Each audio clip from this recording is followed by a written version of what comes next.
when the deafening vibration, like a tractor firing up right next to his head, jolts him out of a deep sleep. His entire brain feels like it is rattling against his skull from the sheer intensity of the noise. He wonders if the neighbors upstairs have decided to start a full-scale renovation on a weekend of all days. As a high school senior, his precious time to sleep in is a rare luxury, and anger flares in his chest at the thought of someone ruining it. He snaps his eyes open, ready to let out a string of curses, but all that comes out of his mouth is a sharp rhythmic buzzing. He freezes, completely dumbfounded. Why is that sound coming from him? The disorientation hits him like a wave. As his vision finally clears, the sight before him is not his bedroom. He is surrounded by giant mosquitoes, creatures appearing larger than humans, flying frantically in every direction. He realizes with a jolt of horror that the tractor-like roar wasn't construction at all. It was the collective sound of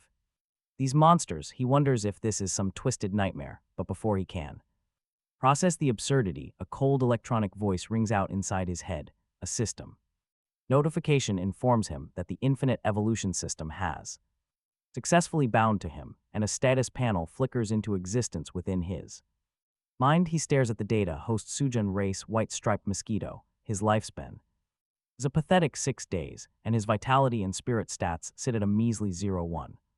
The realization hits him with the force of a physical blow. The mosquitoes haven't grown, he has shrunk. He has been reborn as a mosquito. He finds himself caught between disbelief and the grim reality of his situation, while a system is the standard toolkit for any transmigrator looking to reach the peak of the world. Starting as a bug with a 6-day expiration date feels like playing on the highest possible difficulty. The system senses his panic and chimes in to offer some reassurance, explaining that he can gain vitality and evolution points by sucking blood. It claims that if he uses the system properly, he could one day suck a god dry. He can't help but find the idea ridiculous. Beyond the absurdity of the goal, there is a fundamental biological problem. He is a male mosquito. His mouth parts are supposed to be soft, meant for nectar, not for piercing skin. Luckily, the system is one step ahead, distributing newbie gift pack to address his deficiencies. He receives 3 new skills. Female mosquito mouth parts level 1, which upgrades his anatomy to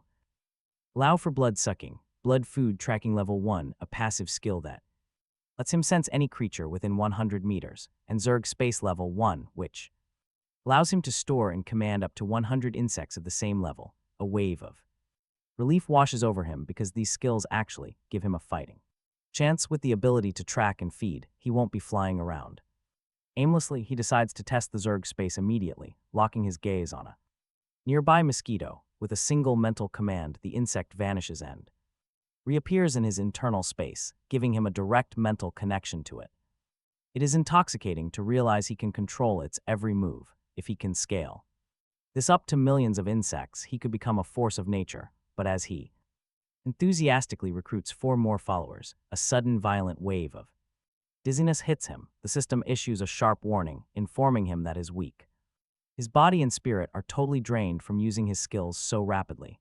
If he doesn't find blood to replenish his energy within 5 minutes, he will die. The panic returns tenfold. He has no time to complain as he desperately activates his tracking skill. Right away, he locks onto a target within range, a human female named Hyan, 18 years old. He flaps his wings with everything he has, racing toward her direction as if his life depends on it, because it absolutely does. Nearby, Hyan is lost in her own thoughts. She reflects on a past life where she wasted decades as a mediocre martial artist before switching to beast taming and eventually becoming the legendary beast taming empress. After falling during a heavenly tribulation and being reborn as her 18-year-old self, she is determined to start her path early. This time she vows that the first spirit beast she signs a blood contract with must have an extraordinary bloodline to ensure her foundation is unshakable. In this life, she is determined to build something far greater than before. Inside a room decorated in soft shades of pink, there lies a scene that feels straight out of a high-stakes fantasy novel.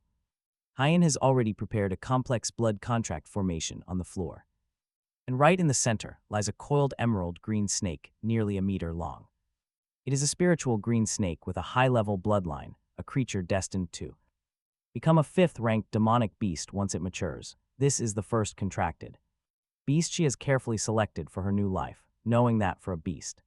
Tamer, this initial choice is everything because it dictates growth speed and potential limits. Before reaching the 5th rank herself, she won't even be able to contract a second beast. She reflects on her past life with a sense of lingering frustration, remembering how she had started with a lowly big-eared rabbit, even though she used her incredible talent to force that weak creature to evolve 3 times into a 5th-ranked beast. It cost her 3 years and a massive fortune. Once she progressed further, that rabbit became a complete burden without any combat power, leaving her perpetually behind her peers. She realizes now that if she had just one more high-level beast back, then she might have actually survived the final bolt of the heavenly tribulation. Now looking at the green snake, her cold expression softens with a hint of fervor while calculating her future strength. With a slight curl of her lips, she activates the formation, and a brilliant white light erupts to envelop them both, as Hyan bites her fingertip to draw the blood needed to finalize the permanent bond. But watch how this tiny bug crashes her perfect plans. He has landed on her slender, snowy white leg, feeling so dizzy from overexertion that he can barely think. Instinct takes over and he forces his proboscis to become thick and hard, thrusting it fiercely into her thigh. He starts sucking frantically, feeling the warm, bright red blood flow into his body and watching his flat abdomen grow large and crimson. System notifications start chiming in his head, showing his vitality climbing by small increments as his stamina rapidly recovers. The feeling of impending death vanishes, and he finally breathes a sigh of relief, thankful that there was a source of blood within reach. Sucking the blood of a girl with a great figure certainly carries less of a psychological burden than some sweaty middle-aged man would have. He takes a few more satisfying gulps, and the little guy pulls out, completely stuffed.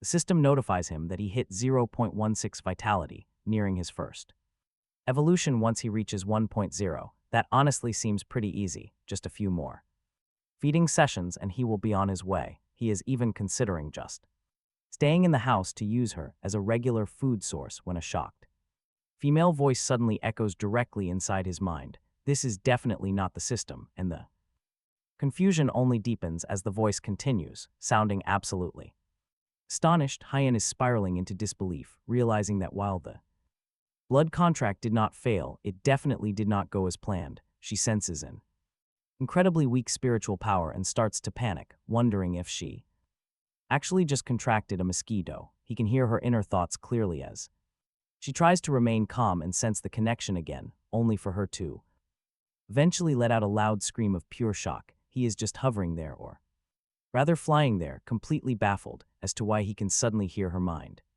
and what this blood contract even entails. The look in Hyan's eyes is one of pure despair. She slowly pieces together that right as she was about to drop her blood onto the snake, he had intercepted it by biting her leg.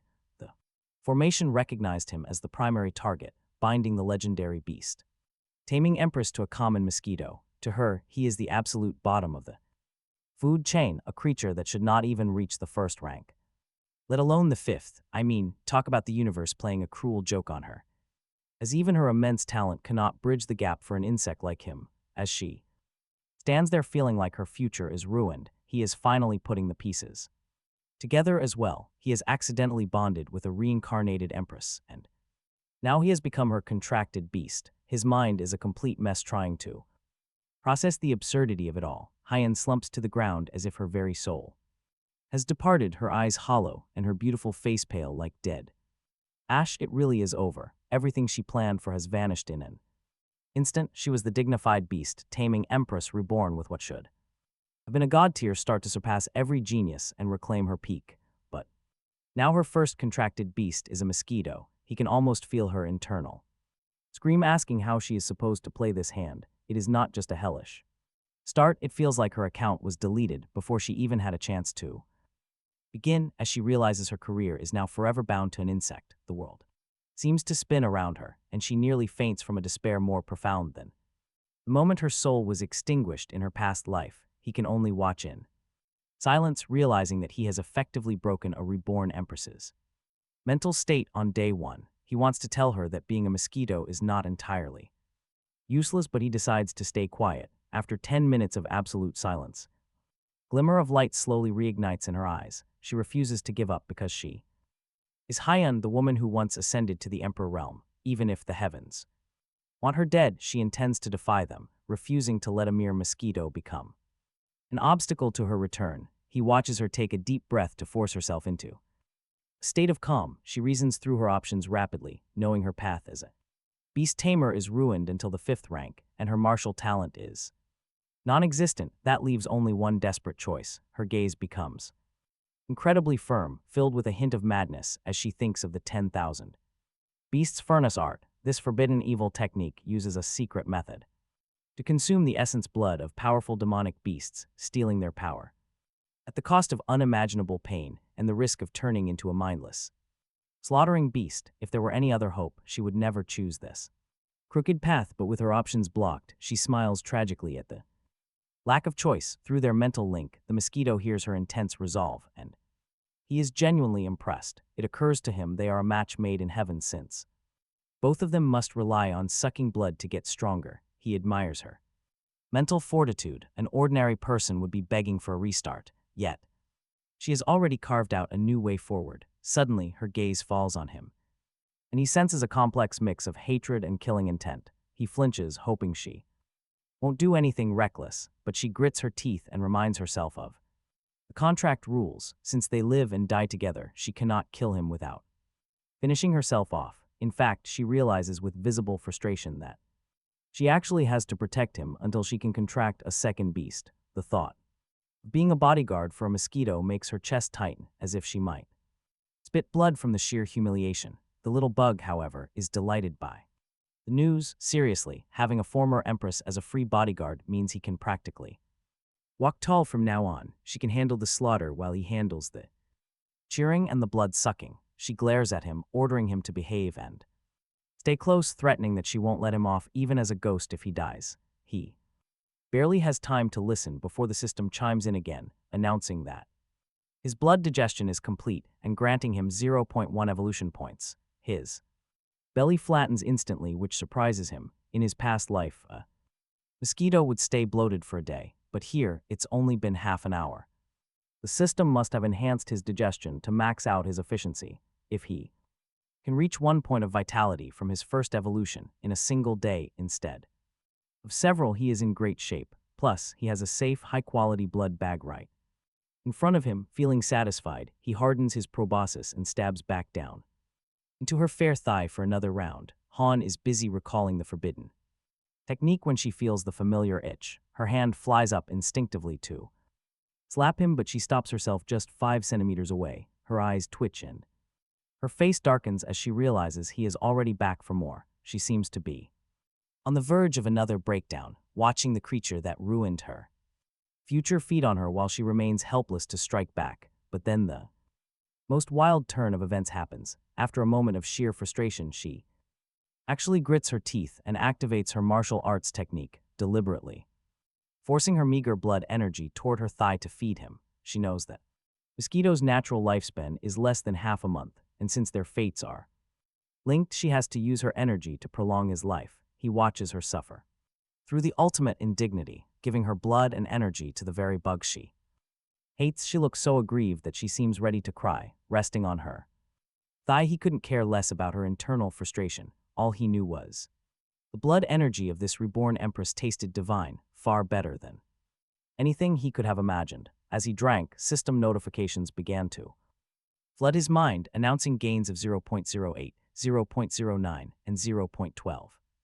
By the time he finished, he had absorbed 0.48 blood energy, bringing his total to 0.64. More importantly, the system informed him that due to the high concentration of energy in her blood, his lifespan actually increased by 6 hours. He immediately checked his status panel, seeing his lifespan updated to 6 days and 6 hours. For a creature with only a few days to live, this was monumental news. It meant as long as he kept feeding on this empress, he could continuously extend his life and escape the threat of sudden death.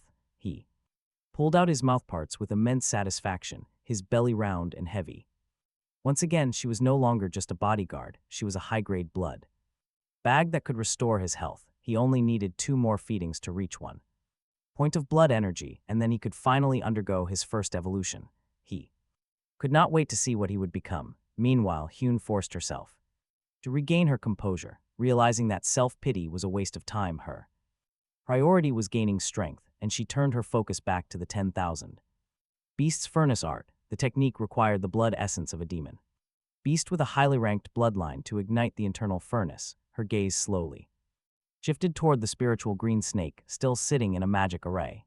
The snake looked back at her with a confused hiss. Sensing something was wrong, Hyun murmured a soft apology, her eyes flashing with a mix of regret and lethal intent. Sensing the danger, the spiritual green snake tensed its emerald body and raised its head in warning. To anyone else, it was a prized companion, but to her, it had been demoted from a future partner to a mere material for her forbidden cultivation. She whispered that the snake should blame its luck in hers before launching a lightning-fast attack. Despite being only a first-grade early-stage martial artist, she moved with the terrifying precision and speed of her past life as an empress. She flickered behind the snake like a ghost, dodging its whip-like tail with a nimble crouch. A silver dagger originally meant for the ceremony appeared in her hand. She knew that while most snakes were struck at 7 inches, this specific species had a vital spot 3 inches below the neck where its embryonic core resided. With a precise turn of her wrist, she drove the blade home. The snake let out a miserable shriek, thrashing wildly and smashing furniture before finally falling still. Watching from her leg, the sheer ruthlessness of the act made his tiny mosquito heart skip a beat. She was truly a cold-blooded professional. Turning on her intended partner without a second thought, she did not stay to mourn the mess, instead placing her palm over the snake's wound and chanting for the 10,000 beast furnace to open. Vibrant streaks of blood began to flow from the corpse into her arm, and she immediately doubled over in agony. Her face turned deathly pale as sweat poured from her brow. It was not just physical pain. The violent, bloodthirsty will of the snake was invading her mind, trying to shatter her consciousness. Emerald scales even began to sprout on her skin, and her pupils started to slit vertically, the telltale signs of beastification. The mosquito can feel her immense suffering through their mental link and marvels at how ruthless she is toward herself. She relies on the sheer willpower of her past emperor realm status to guard her mind and refine the essence. After a grueling half-hour, she finally exhales a long breath, her scales fading and her eyes clearing. Though her blood energy has grown stronger, she is not satisfied. The process is slow and far too risky. She realizes she needs a pulse-protecting pill to speed up refinement and safeguard her meridians, but such a precious medicine is incredibly expensive. The former empress is facing a very modern problem. She is completely broke.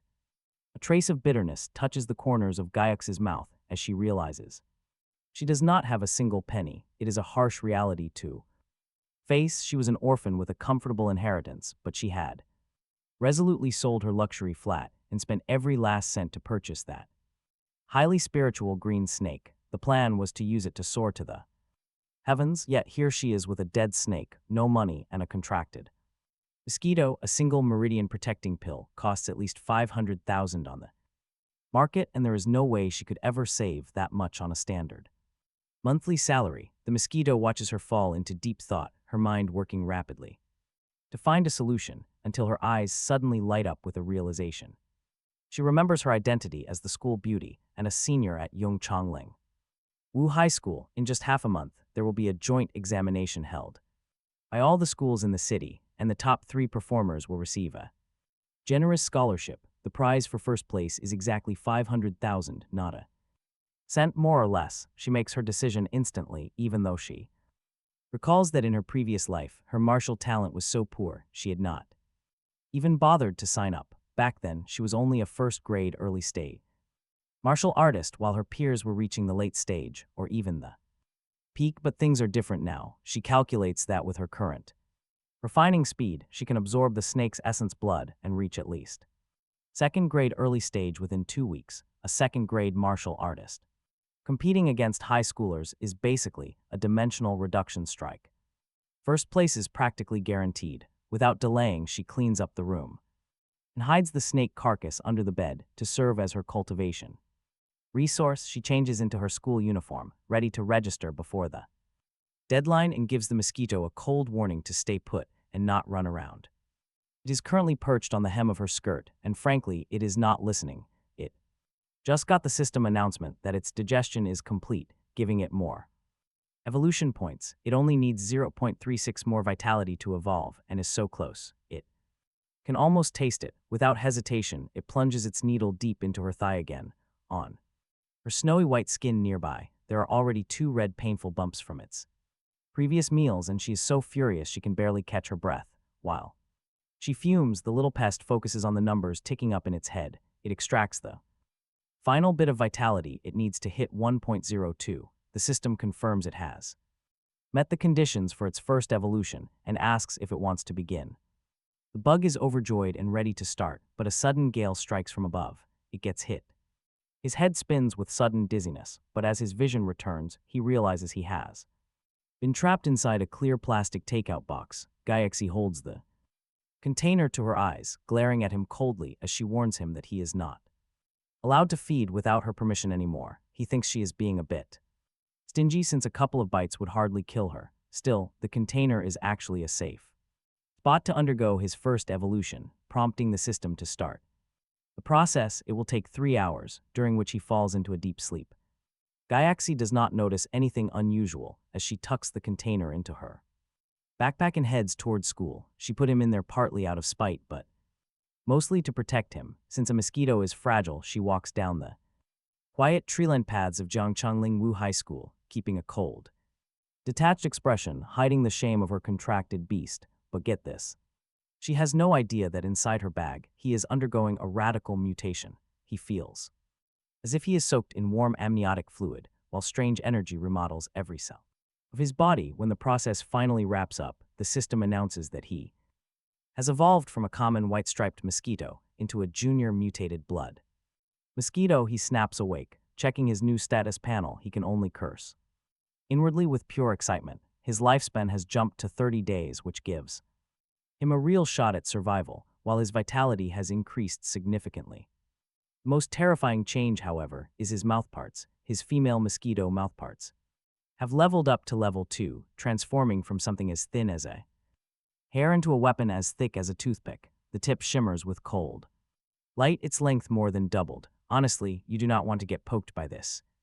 He is sure he could pierce an elephant hide now, let alone human skin. With these upgraded tools, the amount of blood he can drain in one sitting will increase tenfold. This evolution is exactly what he needed. Leaving the academic affairs office, Gaiexi walks down the campus road with her familiar chilly look that keeps everyone at a distance. Although she appears aloof, he can vaguely sense through their blood contract that her mood is anything but calm. Who can blame her? Anyone in this situation would be frustrated. Still, he cannot worry about her feelings right now.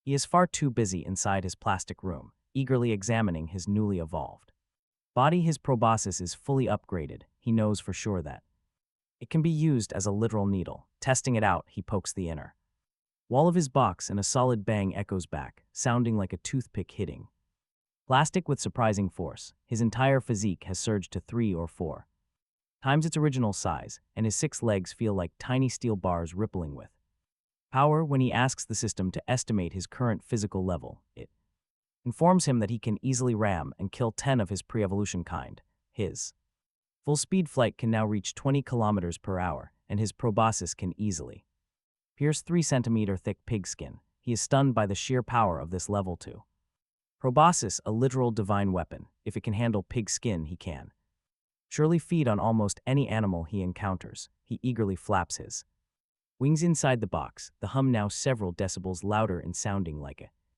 tiny drone. But Gaiaxi's cold voice cuts through their mental link, telling him to. Showing a hint of impatience, the little mosquito curled his lip and settled down, knowing that since she was his long-term meal ticket, he had to play by her rules for now. Heian, meanwhile, was secretly surprised by his growth. She wondered if he had gotten larger because he drank her blood essence, though she still dismissed him as a tiny, useless flyer. He took offense to that, but she soon arrived at the beast taming department. Unlike the martial arts department, this place was loud and smelled like a zoo filled with the sounds of strange creatures. She eventually stopped at Class 8, which he gathered from her thoughts was the worst class in the department. That did not bother him. He only wanted to know if the room was filled with mobile blood bags. When she Pushed the door open, the noisy classroom went silent as dozens of eyes turned toward the famous, beautiful schoolgirl. He peered through the gaps in the box, noting that the room was massive with extra space at every desk for a contracted beast. There was a blazing fox yawning, a rock-armored boar digging at the floor, and even a three-eyed crow staring at them curiously. Using his blood food tracking, he realized that every single one of them was a monster with at least a low-level bloodline. Even in the worst class, the threshold for beast tamers was higher than he expected. The teacher, a lazy-looking man who had clearly been briefed on her arrival, welcomed her and told her to find a seat. However, a handsome boy in the front row stood up, his large-scaled lizard lounging beside him, and mentioned that it was department tradition for new students to show off their contracted beasts.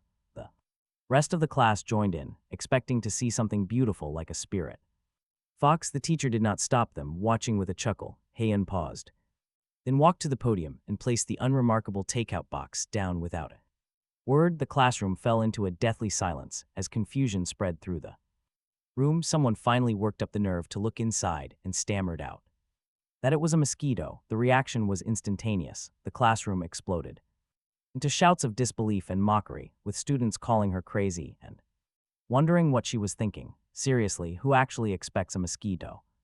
But a mosquito was simply ridiculous. Even the teacher's smile froze as he leaned in to confirm the sight, and after a long, awkward twitch of his mouth, he could only let out a sigh of pity for her. The noise and persistent discussions in the classroom did not bother Heian at all, as her cold and stunning face remained perfectly composed. It was as if the chaos had nothing to do with her. She quietly put away the box containing him, walked straight to an empty seat in the back row, and began flipping through textbook from her bag. That level of calm, looking unfazed even if a mountain were to collapse right in front of her, left their gossiping classmates at a loss for words. Since she did not seem to care, their fussing only made them look classless, and the chatter eventually died down. However, the looks they cast her way were heavy with regret, sympathy, and a profound lack of understanding. In their eyes, she had simply given up on herself. The young teacher on the podium slapped the desk to restore order, drawing everyone's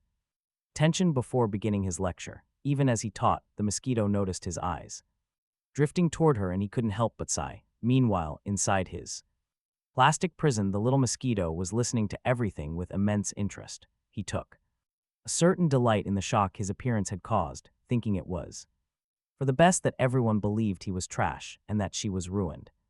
Playing the pig to eat the tiger is a classic trope for a reason. He was content to let them sympathize now, knowing that in half a month, when the joint exam began, his empress would shock them all into silence. The class period passed quickly in that eerie atmosphere, and as soon as the bell rang, a tall student named Sono made his move. His blood food tracking skill showed that he was 18, a first-grade, late-stage beast tamer. It was a useful skill to have, and it was clear why this guy was considered top tier in Class 8. He likely ranked in the top 30 of the entire grade. He walked up to the desk with a smile he clearly thought was gentle, hoping to capitalize on the fact that the school beauty had fallen from her altar. To him, her contracting a mosquito was the perfect opening to show off his own charm. Heian glanced up at him with those cold eyes but didn't say a word. Sono, undeterred, told her not to be discouraged. That first contracted beast did not determine her entire future. The little bug could practically see the other students cringing at his blatant nonsense. Everyone knew that without reaching rank 5, she couldn't get a second beast, and reaching that rank with a mosquito was an impossible dream. He seemed to be betting on her lack of knowledge, but he didn't stop there. With a mental command, his partner, a blue-gray windblade wolf the size of a Tibetan mastiff, approached and rubbed against his leg. He patted the wolf's head with pride, boasting about its mid-level bloodline and its limitless future. He even offered to share his training experience and promised to use his connections to help her find a better monster when she was eventually able to contract a second. He stood there, fully confident, clearly believing he was providing a strong shoulder for a fallen girl to lean on. The surrounding classmates were both speechless at his lowbrow flirting and envious of his wolf. Compared to a mosquito, it really was the difference between heaven and earth. Inside the box, the mosquito almost burst out laughing at the performance. This guy was trying to be the hero, offering advice to the actual Empress of Beast Taming, he was showing off a winged husky to the woman who had just slaughtered a high-level snake for a snack. It was like a clown performing for an ancestor. Still, he noted that the wolf's vitality seemed quite robust, and he subconsciously licked his proboscis, wondering how nourishing a sip of its blood would be. Sono finished his pitch and waited for a response, but Haeun's reaction left him stunned. She simply asked if he was finished. When he stammered that he was, she told him to move because he was blocking her. Then she went right back to her textbook, treating his entire speech as if it were nothing more than a fly buzzing in her ear. The classroom went silent for a moment before people started looking at Sono like he was a total joke. His face turned shades of blue and white, and he felt the sting of a public rejection. He took a deep breath to respond, but her stay away demeanor killed any words he had left. He finally let out a cold snort and led Sono drags his wolf back in absolute disgrace, fuming over her sheer arrogance. How dare a girl with just a pretty face treat him like this, he seethes. Watching Haeun walk away, he vows never to waste his time on her again.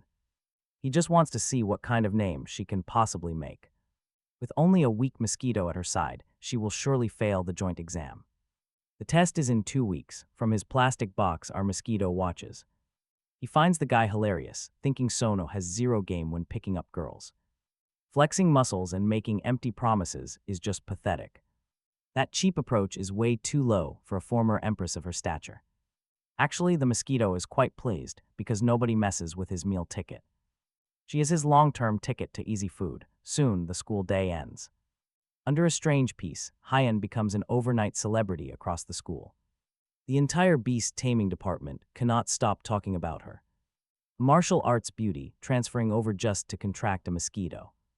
Honestly, it is just too shocking. After classes, she leaves immediately. With her backpack slung over her shoulder, she makes a very quick exit.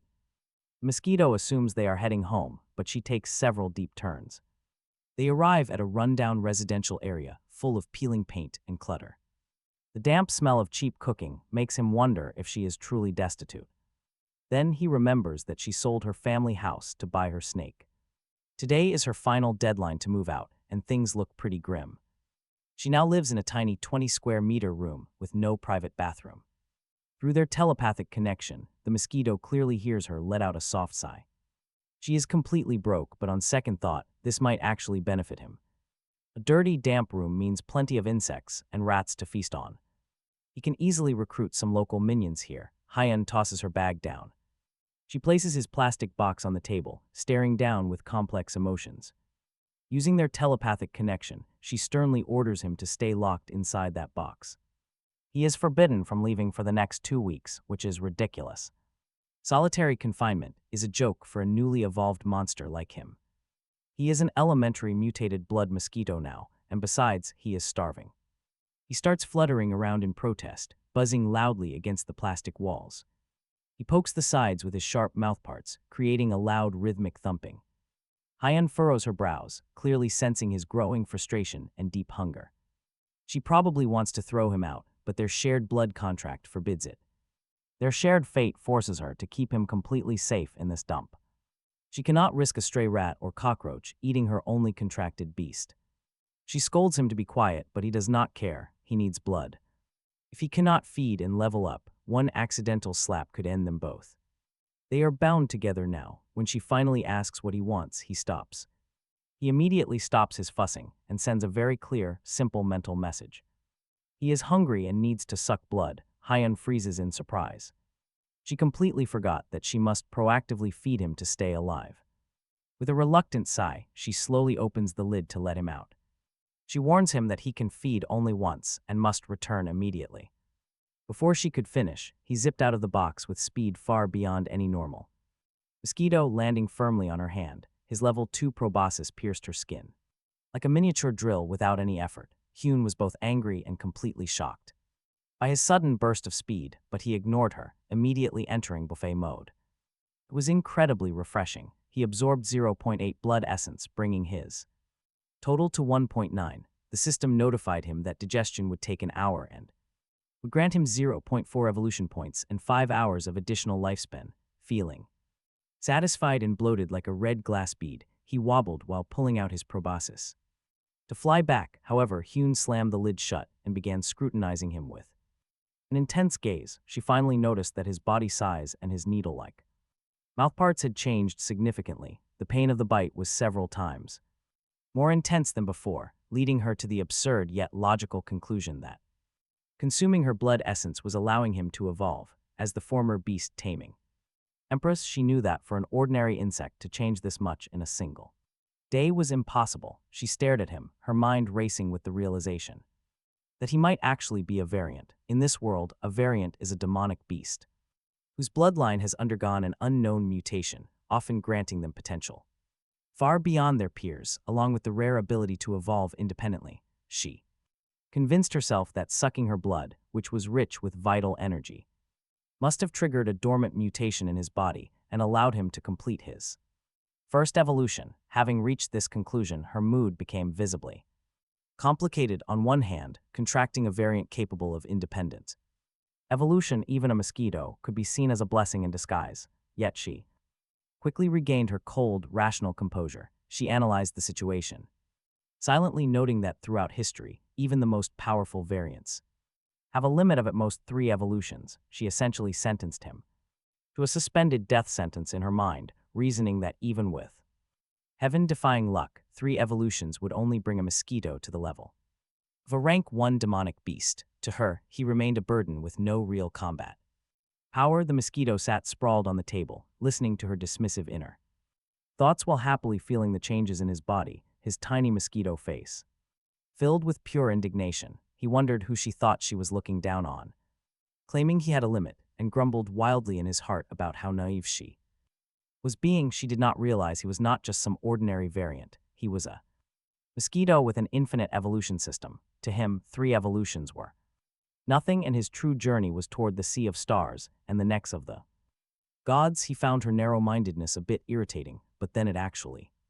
amused him. He decided it was fine for her to underestimate him now, as it would only make her expression more wonderful when he eventually evolved into a divine mosquito and made her sing his praises every day. While he was lost in his thoughts, Hyun stopped dwelling on him and focused on her own progress. In her view, he was just a bad investment with an extremely low rate of return.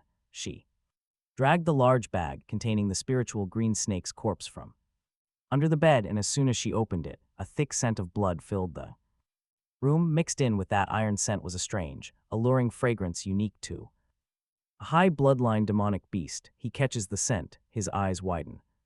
His tracking skill shows the energy in that snake blood is incredibly rich.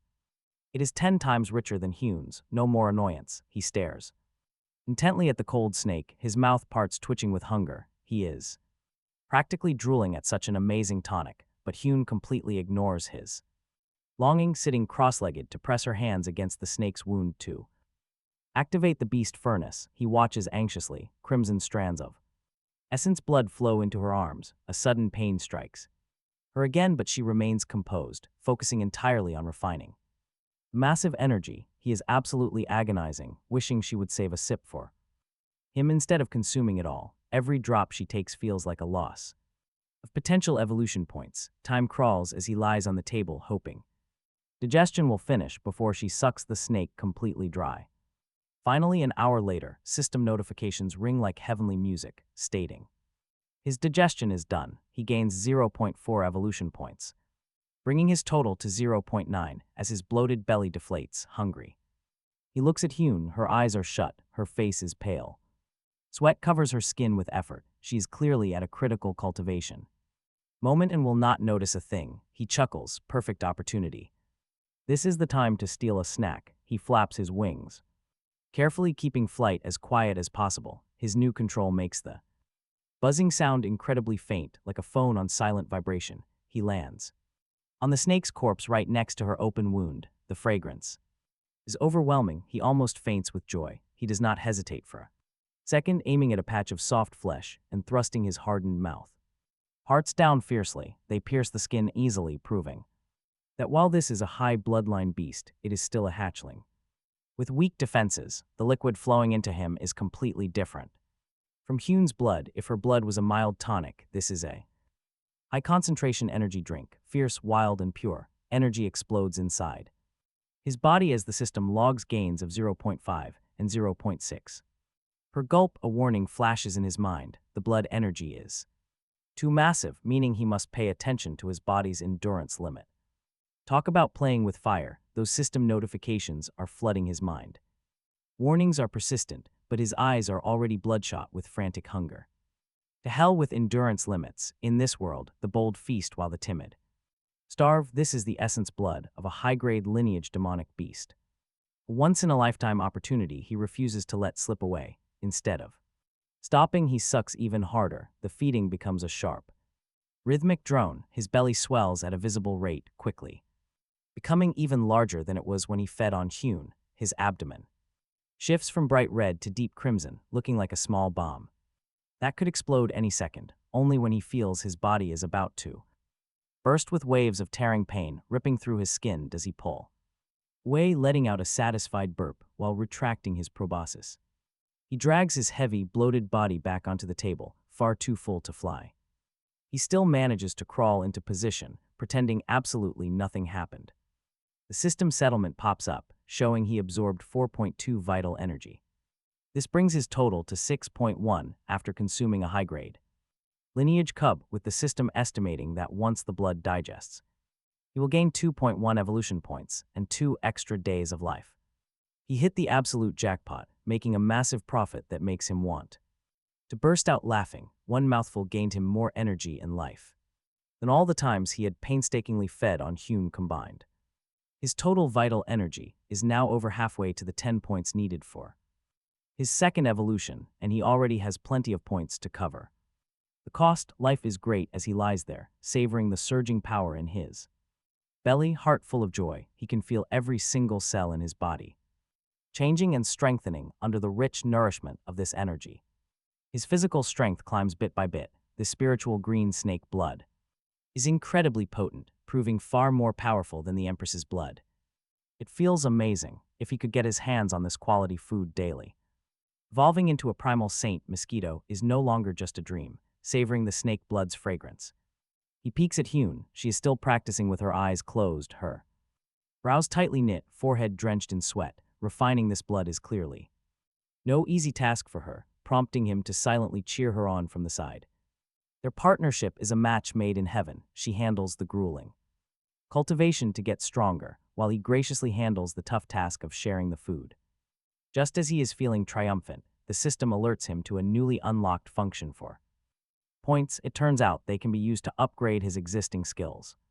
Instead of just being saved for racial evolutions, he scans the options with pleasant surprise, his internal calculator clicking away as he realizes these points are basically experience books for his abilities. Once this batch of blood digests, he will have 3 points total, allowing him to both evolve and upgrade a skill. He carefully analyzes his choices, starting with the armor-piercing spike upgrade for his proboscis. It promises an epic boost in penetration that can pierce the defenses of most rank 1 demonic beasts.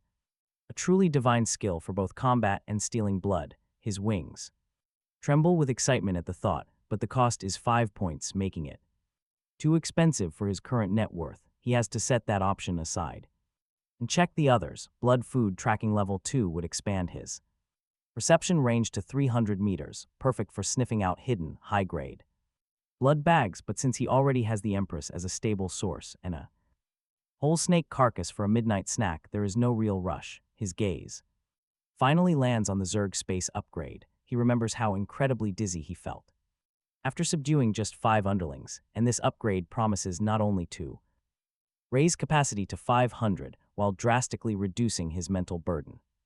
That is the main selling point. One single mosquito has limited power, but an army of hundreds or thousands is a force to be reckoned with, whether he uses. An army of hundreds or thousands would be a force to be reckoned with, whether he uses. Whether for scouting, distraction, or providing cover, they would make excellent helpers. He made his decision instantly, choosing to grow stealthily and build his crew first. Overwhelming targets was the smart play, and having plenty of cannon fodder was crucial. This would make his future blood-stealing operations a whole lot safer.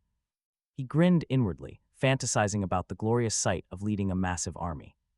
500 mosquitoes marching majestically toward those high-grade demonic beasts. Living blood bags at the school. An hour later, Hyun finally opened her eyes. She exhaled a long breath of stale air, carrying a faint metallic scent of blood. Despite her pale complexion, her eyes shone with a sharp, brilliant new light. She had successfully reached the first grade mid-stage in just a single day. News of this absurd speed would easily shock the entire Jangchun High School. It proved the sheer power of her 10,000 beast furnace art. Yet she also felt a heavy, growing strain pressing on her spirit. It was caused by the wild, violent will of the green snake essence blood. Without the iron will from her past life as an empress, she would have failed. She likely would have succumbed to beastification. The mosquito watched her every move. She pondered the need for a vessel protection pill, glancing back at the snake carcass. Then she froze, her delicate brows furrowing in deep confusion. She noticed the dead snake looked a bit more shriveled than before. Was it just an illusion, or some mental trick from her intense training? Subconsciously, she turned her head toward the little mosquito resting on the desk. He played his part perfectly, lying still with a heavily swollen abdomen. Looking like a round, dark red ball, he pretended to be in a total food coma. She stared right at him for several long seconds, letting her mind wander. An absurd thought crossed her mind. Could this little bug have stolen a bite? She quickly dismissed it, knowing violent demonic energy would explode a tiny insect. A high-grade beast's blood would instantly blow apart a fragile bug like him. Shaking her head, she tossed the weird speculation aside, blaming her tired mind. She quietly tucked the bag back under the bed, keeping her prize safe. This snake was her only hope of reaching the second grade very soon. From his desk spot, the mosquito nearly burst out laughing at her thoughts. She had actually guessed the absolute truth, but lacked key system info. His cheat system fully protected him from ever suffering such a messy end. If his small stomach allowed it, he would have drained that snake dry. He continued gloating internally while enduring a painful 3-hour digestion process. That powerful snake blood felt like pure concentrated caffeine surging inside him. It rampaged through his tiny body, leaving him intense, high-energy discomfort. He simply had to wait for her to fall asleep. Eventually, fatigue won. After cleaning up, Hyun collapsed onto her bed and drifted into deep sleep. Around 3 in the morning, the glorious sound of his system finally chimed. Digestion was complete, granting him 2.1 evolution points. He also gained 3 extra days of lifespan, triggering a status update. He now had 33 days of life, and a chi value of 6.1. His swollen abdomen finally deflated as a pure, overwhelming strength surged. The raw energy integrated into his tiny bones. He eyed those 3 evolution points. He felt pure delight, immediately ordering his Zerg space to upgrade to Level 2. Instantly, the cramped space in his mind expanded tenfold. And all that dizziness from controlling subordinates completely vanished. It was replaced by a feeling of effortless fluid control. He excitedly flapped his wings, highly tempted to buzz triumphantly at the ceiling before realizing there was work to do, time to build his first mosquito legion. He glanced at the sleeping empress and quietly flew toward the gaps in the dilapidated window, squeezing right through into the dark, humid corridor. Outside, where rotten garbage stench hung thick, although the old Sujun would have died from it, as a mosquito, he found this environment strangely familiar, a literal insect paradise. He rubbed his legs together using his tracking skill to sense hidden life forms inside the building. He wasn't hunting down his mosquito brethren just yet. They were too conspicuous and lacked combat power. Instead, he wanted some tough, thick-skinned cannon fodder. He descended to the garbage heap downstairs, which was basically a grand gala for bugs, his eyes locked onto a group of cockroaches gnawing on rotten leaves. They were the absolute perfect meat shields, tenacious, skilled at hiding and practically unkillable. He targeted the largest, fattest one and activated his collect command, watching it vanish instantly into his Zerg space. Feeling that fresh spiritual bond, he energized himself and started a massive recruitment drive. 1, 2, 10, 50. He worked like a diligent beekeeper, but instead of honey, he was harvesting a literal army. One by one, he swept up cockroaches, flies, moths, and any bugs scuttling near the pile straight into storage. The second-level Zerg space was a masterpiece of efficiency, allowing him to gather over 100 bugs without feeling even a hint of mental strain. He tried to snag a spider in the corner, but quickly realized this skill was strictly for insects, leaving other arthropods, like spiders and centipedes, out of reach. a minor regret, but this diverse squad of misfits was plenty for his purposes. It was time to test their coordination, so he hovered in midair, sending a unified mental command to every creature inside his space, ordering them to deploy and form a square. In the very next heartbeat, a dense, buzzing swarm materialized on the ground before him. These bugs, which were fighting for scraps moments ago, now moved with the absolute precision of a programmed machine. Flies and moths lined themselves on the concrete until a neat, recognizable square formation took shape. The sight was spectacular, making him feel like a commander in a strategy game. He spent the next few minutes playing around, commanding his swarm to shift into various letters, from an S to a B. Honestly, watching this is strangely satisfying. If they lacked individual combat power, their sheer volume and synchronized movement were enough to terrify anyone. He couldn't help but think of Sono and his Windblade Wolf. He decided that tomorrow at school, he'd use that winged husky as a training dummy to show him the true path of beast taming.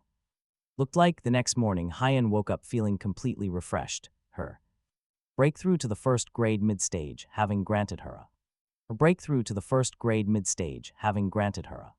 massive boost in stamina and energy. She glanced at the table and saw him lying there with a deflated belly, looking completely normal. She still viewed him as a mere burden that needed regular feeding, and after locking him back inside the plastic takeout box, she hurried off to school. With the joint exam looming, she was desperate to confirm the details of the 10,000 beasts furnace art and the vein protection pills in the library. While she focused on her past life memories, he was busy in his box finalizing the mobilization of over 200 underlings for her upcoming debut. The atmosphere in Class 8 was noticeably more tense than the day before, as everyone scrambled to bond with their beasts before the examination. Hyen's entrance caused a small stir. The Mosquito saw Sono's Windblade Wolf yawning lazily near his desk. Sono watched her sit in the back with a look of lingering resentment, still stinging from her rejection the previous day. He muttered to himself about how she was an unappreciative piece of trash who had ruined her life with a mosquito.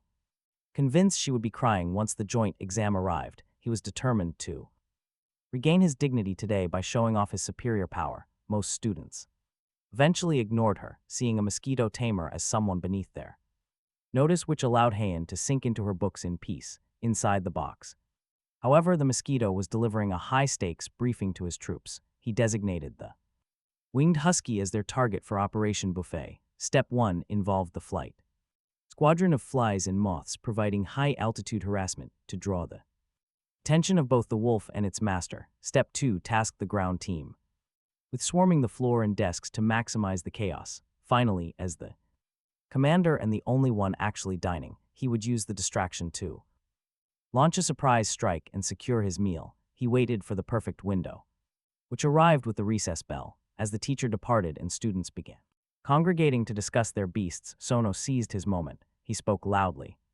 to attract attention, announcing that his Windblade Wolf had learned a new skill. He shot a glance at Hyen, and when she didn't react, he grew even more irritated. With a sharp thought, he commanded the wolf to growl and spit out a crescent-shaped blade of wind. The projectile whistled through the air, precisely slicing the tip off a piece of chalk, which immediately drew a chorus of cheers from the surrounding students. They marveled at the accuracy of his intermediate bloodline monster, predicting a top 20 finish for him.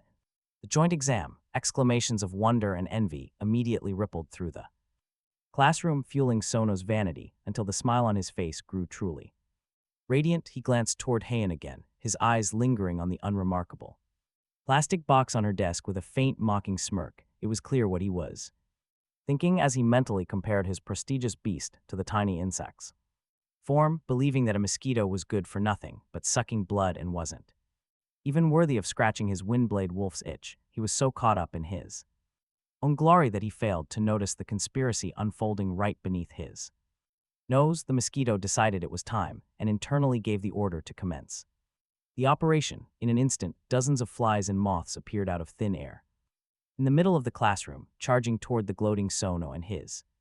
The entourage drops in like out-of-control bombers. Chaos erupts instantly as students start screaming about where these flies came from and why the school is so filthy, while one terrified girl actually faints from the sheer dread of the buzzing swarm. Sono and his classmates freeze from the sudden air raid, frantically, waving their arms to swat the pests, but that is only the beginning of their nightmare. A rhythmic rustling follows as hundreds of cockroaches and bedbugs surge out from every corner like a dark tide, swarming up the classroom desks and onto the student legs. Piercing screams fill the air, and the room descends into total pandemonium, with everyone terrified of this sudden insect plague. Nobody has the presence of mind to watch the windblade wolf, which is growling incessantly and swatting at the intruders with its claws. But now watch, he seizes this golden opportunity by opening a small crack in the plastic box and zipping out at a speed far exceeding any ordinary mosquito. He traces an invisible black line through the air and lands with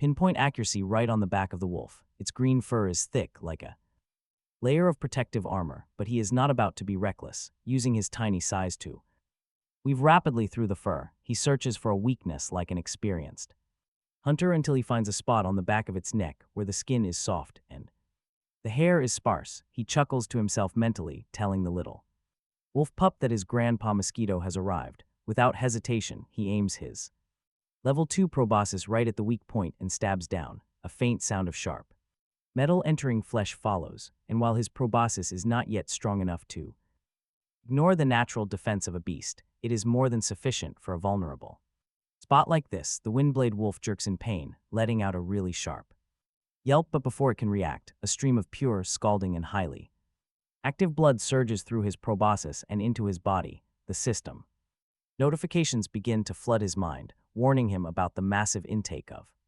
blood energy and the limits of his endurance, but the final tally leaves him stunned. He has absorbed 5.5 blood chi, bringing his total to 11.6, and officially meeting the conditions for his second evolution. He is shocked that a single mouthful has yielded so much, but he quickly realizes why. The spiritual green snake he had fed on earlier was a dead hatchling with severe vitality loss, whereas this windblade wolf is a living, breathing creature of the first grade. Naturally, the effects are on a totally different level. He feels his stomach stretched to its absolute limit, so he withdraws his proboscis and takes advantage of the lingering chaos to fly back into his plastic box. The entire process was as smooth as flowing water, taking less than 10 seconds from start to finish. Han remains at her desk, frowning with disgust as she uses a book to swat away a cockroach. Despite her confusion over this sudden plague, she does not link the commotion to her supposedly useless contracted beast. In her world, Mosquito simply is not capable of such a feat. The teacher eventually intervenes to calm the class, and the insects vanish as quickly as they had arrived. He recalls every underling back into the Zerg space with a single thought, leaving behind nothing but a mess and terrified classmates. Most people assume the bugs just flew away, while a few wonder if their eyes were playing tricks on them. The school would eventually order a massive disinfection.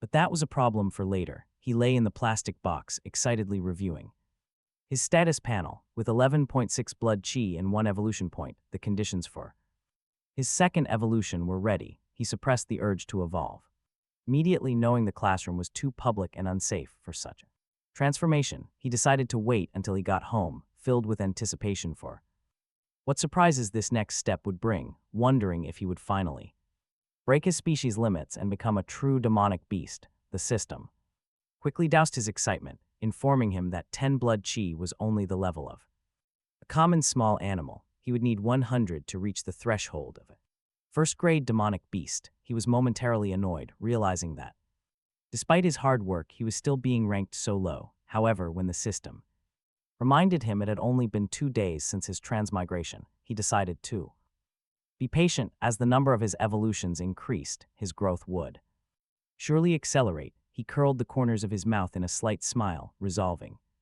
to take things one step at a time until he reached the top. Having finally endured the long hours until school was over, he remained in a state of pure excitement. He did not want to wait a single second longer, simply wanting to initiate his second evolution immediately. Han noticed his restlessness, but she naturally assumed he was either hungry again or bored from sitting in the classroom. Her cold face remained expressionless, though he could sense her mental snort, labeling him an insatiable fellow. Little did she know that her insatiable companion was on the verge of an earth-shattering transformation. Once they returned to the small, dilapidated rental room, the routine continued. Han tossed her school bag and his plastic prison onto the table, preparing to retrieve her cultivation resource, the spiritual green snake corpse from under the bed. Seeing that the coast was clear, he issued the command in his mind for the system to start the evolution. The notification confirmed that he had met the conditions, consuming 1 evolution point and estimated a 5-hour duration for the process. As the notification faded, his vision went dark as the familiar pull of a deep sleep swallowed his consciousness. Inside the plastic box, his body, originally a mere 1.5 centimeters, was quickly wrapped in a thick cocoon that emitted a faint, pulsing red light. Han, reaching for the snake corpse, froze as she felt their mental connection blur as if obstructed by frosted glass. She turned in confusion and stared at the box, witnessing the mosquito transform into a dark red cocoon that beat rhythmically like a tiny heart. Her pupils shrank in disbelief as she realized it had only been a single day since his last evolution. Absolute madness. The speed overturned everything she knew from 2 lifetimes, and as she stared at the pulsing cocoon, her shock and confusion gave way to a burgeoning sense of anticipation. She began to realize that perhaps he was not just a burden after all. Time ticked away until the sky turned completely dark, and a slight cracking sound echoed from the plastic box. The noise jolted Han from her cultivation, her gaze locking onto the red cocoon as fine fissures appeared on its surface. A brand new, powerful-looking limb stretched out. Cracks quickly spread until the cocoon finally shattered with a soft pop. Even with the composure of an empress, Heian gasped at his brand new form. He was no longer some common insect, but a giant 10-centimeter beast. His body was ink black, shimmering with a cold and metallic luster. He stretched his body, feeling his wings, now 2 razor-sharp black blades. Their edges glinted, while his 6 limbs became heavy, barb-covered sickles. He woke up and instantly pulled up his status panel to see the changes. He had evolved into a blade-winged blood mosquito with 93 days to live. His size had exploded 10 times over, but the skills were the real prize. He gained a new wing blade slash, and his proboscis got a massive upgrade. It was now a level 3 armor-piercing spike, a massive step up. He realized that each racial evolution offered a chance to upgrade his existing skills. That was a highly welcome surprise, prompting him to check the details. His proboscis was now comparable to a high-grade sharp weapon. He could now easily pierce the armor of rank 1 demon beasts. His new wing blade slash let him shoot blades of pure wind element. He was so excited, he nearly knocked the lid right off his box. Flapping his wings, he heard them cut through the air with a whistle. He activated the skill, sending out a pale green, almost invisible wind blade. The slash struck the inner wall of the plastic container with a sharp clang. It tore a hole right through the plastic, leaving him completely stunned. He started imagining the day he'd be strong enough to split mountains. His armor-piercing spike glinted, looking sharp enough to punch through steel. He felt completely invincible, like the absolute champion of the insect world. But of course, the system wouldn't let him stay comfortable for long. Looking at the next evolution requirements, he needed 100 blood chi. Plus 10 evolution points, a 10-fold increase that meant serious work. He calmed his racing heart and focused entirely on the path ahead. He was ready to keep growing and become the ultimate apex predator. Looking around for a late-night snack, he immediately had to make plans. Draining Heian was out of the question since she was his partner. As a mid-stage martial artist, her blood chi was currently too meager. Biting her now would be like drinking plain water, barely a drop.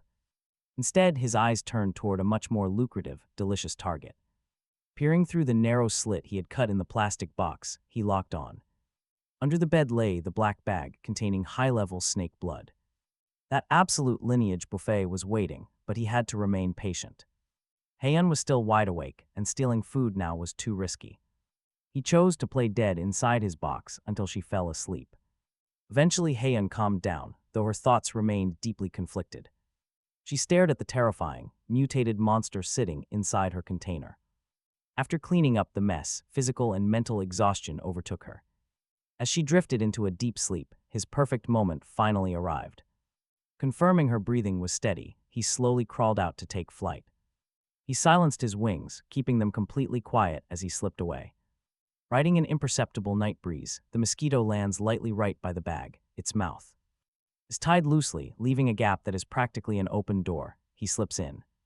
Effortlessly enveloped by a rich, sweet scent, time to feast, he lands directly on the snake corpse, driving his level 3 armor-piercing spike deep into the flesh. There is absolutely no resistance this time, the scaly skin that would stop an ordinary mosquito feels like paper, pure, majestic demon beast. Essence blood floods into his body, making every single cell jump for joy.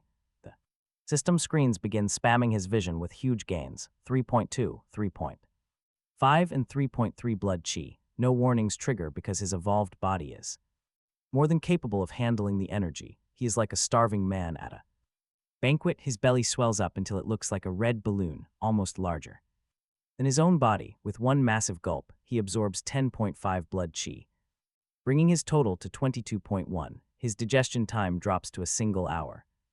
His efficiency has tripled, meaning he could potentially walk away. With 50 blood chi by dawn, he rests beside the corpse, contentedly digesting for an hour until the hunger strikes again. He dives back in for a second massive gulp, absorbing 9.8. An hour later, a third gulp nets him 8.5. He spends the dark night in a frantic buffet mode. Gulp, digest, repeat. He behaves like a hardworking thief emptying out a granary. He goes back for 7 rounds in total, only stopping on the 8th when he realizes the corpse has been completely picked clean of everything except ordinary bloody water. As dawn breaks, he lets out a satisfied burp. After his final digestion, he checks his status screen and feels his mood soar. His blood chi reaches 48.5, with 16.5 evolution points. That is a staggering gain for just one night. He feels a slight pang of regret that the snake is dry, but quietly flies back to settle inside his box. He begins to ponder how to spend those points, maybe upgrading his armor-piercing spike or his wing blade slash, but his thoughts are suddenly interrupted. Hyen is waking up. She stretches out, feeling fully refreshed, ready to cultivate, and habitually reaches under the bed. Wait for it. She suddenly freezes as she lifts it. It feels far too light. Dread takes hold of her as she yanks the bag out and tears it wide open. Her pupils vanish in complete shock. Instead of a plump snake corpse, there is nothing left but a shriveled, wrinkled skin that looks like it was air-dried for a decade. A heavy silence fills the room for 10 seconds before a roar of monstrous rage and absolute bewilderment booms through his mental link. She screams for her spiritual green snake, her mind a complete mess of heartbreak and frenzy. She stares at the dried skin on the floor before her. Gaze shoots like a sharp sword toward him. Yep, she knows only he could have done this.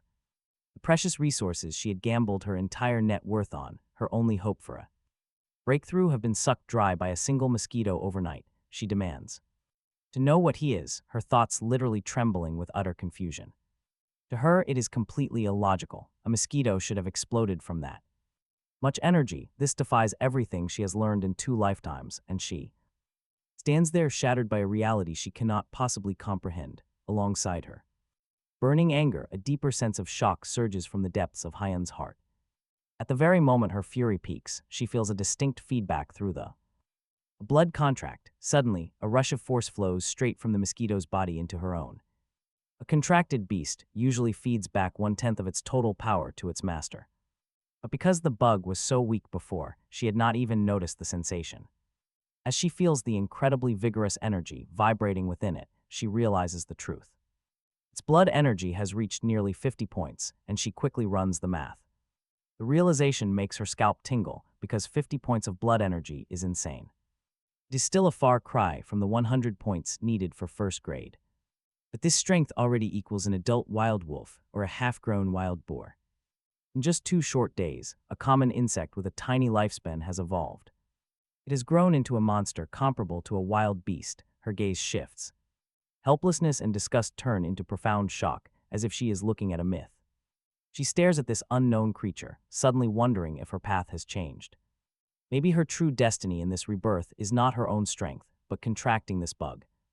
Facing her silent gaze, the mosquito calmly waves its blade-like wings to respond. It transmits its thoughts, telling her not to get so worked up over a dead snake. Since they both got stronger, it is a win-win situation. The bug even mocks her. It complains about her slow, snail-like cultivation speed, pointing out the obvious. By the time she finished eating that snake herself, the window would have closed. She really needs its highly efficient results. The smug emotion the bug projects is clear. It tells her not to make a fuss, because this is for their mutual benefit. Seriously, look at her face. She is about to go absolutely mad.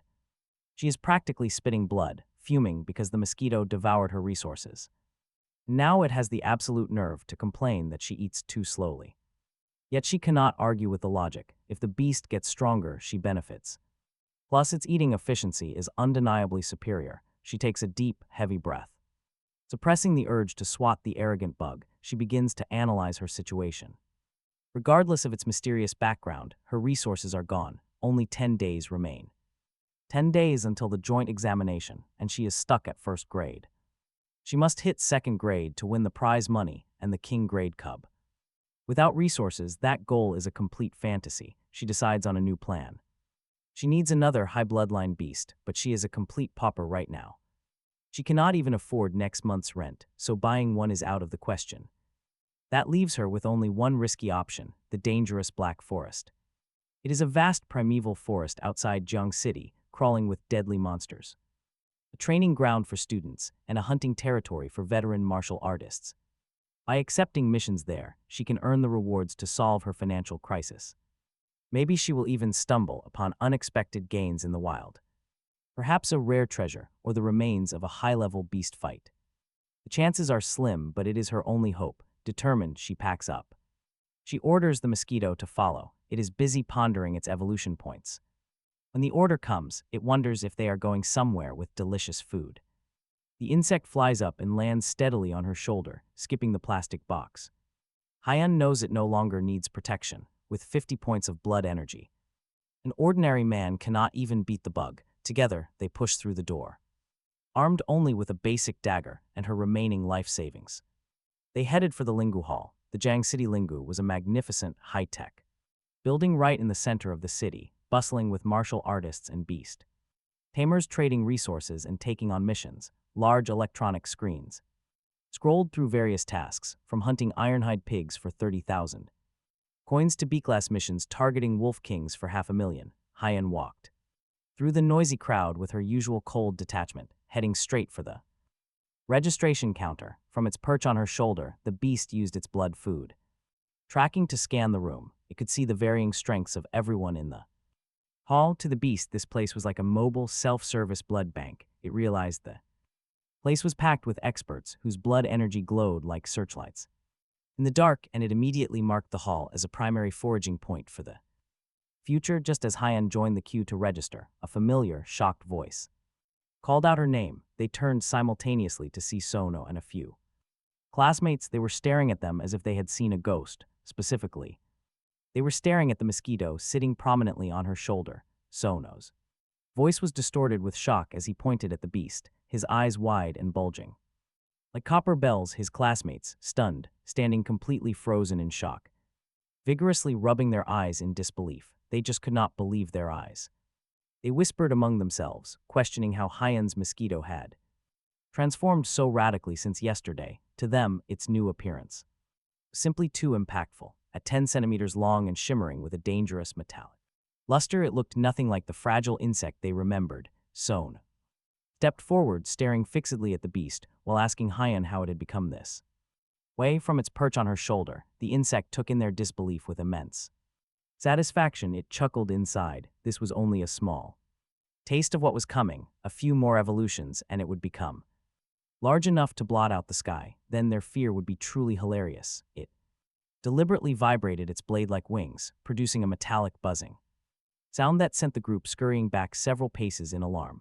Hyun remained as indifferent as ever, merely glancing at the shocked Sono before turning back to wait in the registration line. Her standoffish attitude made Sono smile, stiffen, leaving him ignored in public again. That has got to hurt. The beast saw the awkward gazes of his classmates, which clearly bothered him, but he quickly forced himself to regain his composure. As a top student in the beast taming department, his foundational knowledge was solid, and he soon loudly proclaimed that the mosquito was likely an exotic species that had undergone a rare mutation.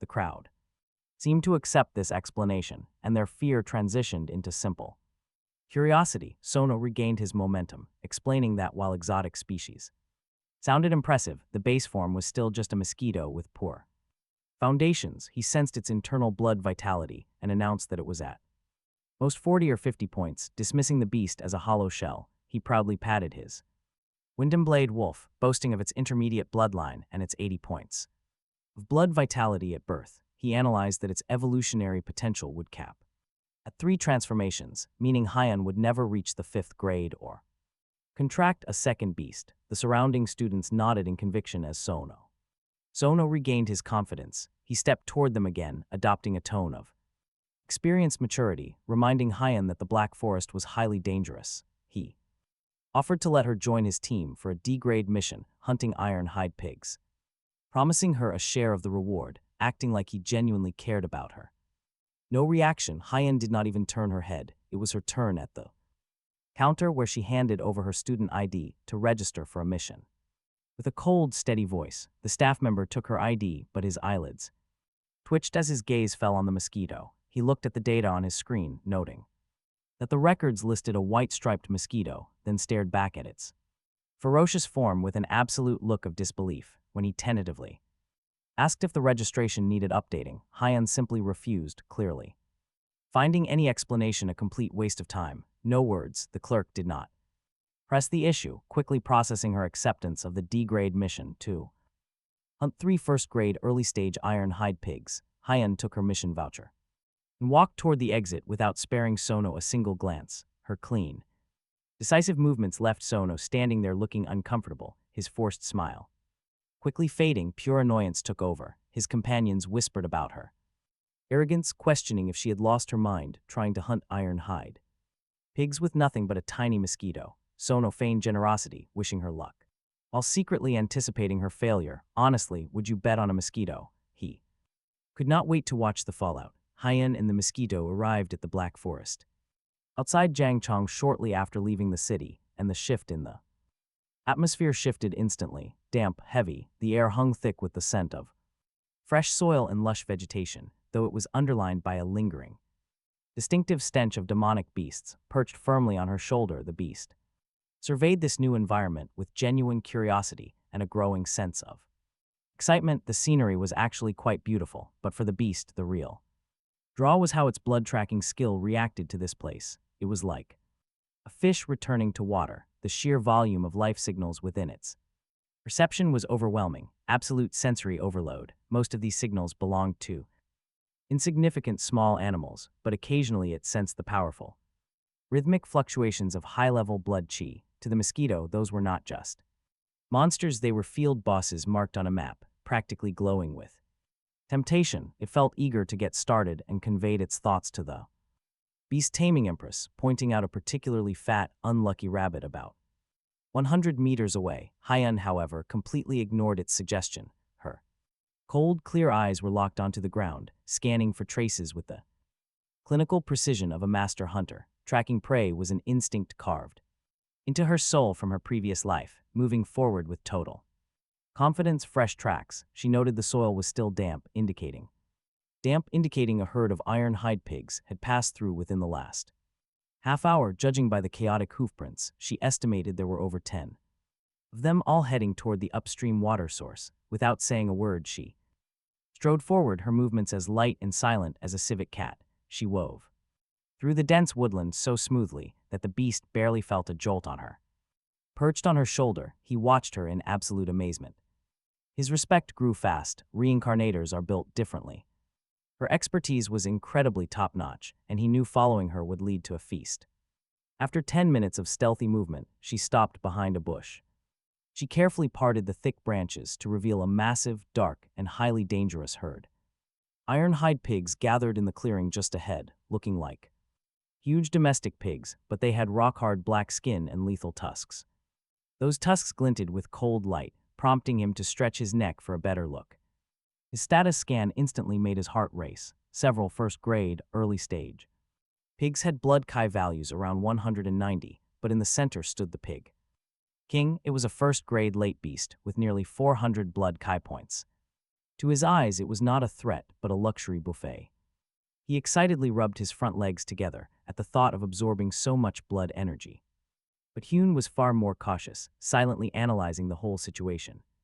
She noted that 15 pigs, including a late-stage king, were simply too many to handle at once. Even with her mid-stage strength, she knew that getting completely surrounded would mean certain death. She desperately needed to lure them away. But picking them off one by one was hard, without alerting the entire herd. Feeling her sudden hesitation, he could not help but feel a highly satisfied and smug grin. He realized that while she was the tracking expert, she did not quite understand how to handle brainless brutes with his level of directness. He did not even warn her, "Watch closely, because he is about to unleash 500 ragtag troops from his Zerg space all at once." The space around them darkened instantly as a massive swirling cloud of flies, moths, cockroaches, and stink bugs materialized, surging directly toward the beast herd like a massive organic tide. He ordered all units to focus their mental pollution attack on the third pig on the left, causing the swarm to lock onto its target with absolute suicidal precision. Flies and moths dove directly into its eyes and nostrils, while relentless cockroaches burrowed into gaps in its natural armor, scratching and biting frantically. The iron-hide pig, which had been peacefully rooting through the dirt, was suddenly and violently subjected to a nightmare of all-around harassment. It shook its head and stomped its hooves in a desperate attempt to drive the pests away, but the sheer volume of this organic swarm was relentless, and for every bug it shook off, 10 more took its place. Finally, howling with irritation, the giant pig broke away from the herd and bolted toward a nearby pond, desperate to drown the insects. This sudden chaotic scene left Hyun absolutely stunned. A dazed expression suddenly broke through her normally icy facade for the first time as she watched the disciplined cloud of insects drive the monster away. Her mind went completely blank, wondering where they had come from and how they could possibly be so highly organized. Then a memory of the classroom incident yesterday flashed in her mind. She turned her head abruptly to look at him as he sat leisurely preening his wings on her shoulder. She looked at him as if she had seen a ghost, a thought bubbling up that she found utterly unscientific. She wondered if a mere mosquito could actually possess a swarm consciousness. His existence was once again fiercely challenging her worldview. The current situation, however, allowed. She had no time for idle thoughts. A sharp light flashed in Hyun's eyes as she instantly suppressed her shock and doubt. No matter how this was happening, she knew she couldn't let such a perfect opportunity slip away. She turned to her little companion with a silent question, and being incredibly sharp, he smugly sent a telepathic message, telling her not to worry and leave it to him. With a single command, he recalled the swarm of insects back into his space, clearing a perfect attack path for her. In the very next second, Hyun struck. Her figure was like a silent arrow released from a bow as she charged toward the isolated iron-hide pig. The beast had just reached the pond's edge when it felt an incredibly vicious wind rushing up from behind, whipping its head around only to see a cold flash of steel zip by. Relying on her precise power and insight as a former empress, she drove her dagger through the pig's eye socket and straight into its brain. The massive body crashed down to the ground without a single squeal, its life snuffed out in one clean, efficient hit. As she dragged the carcass into the tall grass to hide it, she let out a quiet sigh of relief, planning to use this kill to complete her mission. She had no intention of using her 10,000 beasts furnace art on a beast without a proper bloodline. The impurities were too high and the chaotic will pose too much risk for very little benefit. But watch this, just because she wasn't interested didn't mean the little beast was going to be polite. He leapt from her shoulder and landed on the pig, thrusting his armor-piercing spike deep into the flesh. The system informed him he had absorbed 5.8 vitality, but issued a warning about the low blood quality and reduced conversion efficiency. He paused, a bit annoyed that a 400-pound pig yielded under 6 points of vitality, but he quickly realized that a demonic beast's bloodline directly determined the cost-performance ratio of his feeding. This iron-hide pig was basically water-bloated garbage. Nutritional value, still, meat is meat, and he wasn't about to be picky. He wobbled back to her shoulder and let out a satisfied burp. Hyun returned to the clearing and looked at the remaining 14 pigs, falling back into deep thought about how to handle the 2 more she needed for the mission. He saw right through her and released his insect army once more, launching another mental pollution attack on an unlucky target at the edge. She watched the cloud of insects strike with absolute precision, her pretty face completely written over with bewilderment. She was now certain he was the source, but the how and why defied every logic of beast taming she had ever known. her view of him underwent an earth-shattering change as various emotions intertwined, and for a quiet moment, she actually forgot what she was doing. He eventually lured a second pig out to snap her out of her daze, and she seized the opportunity to kill it cleanly.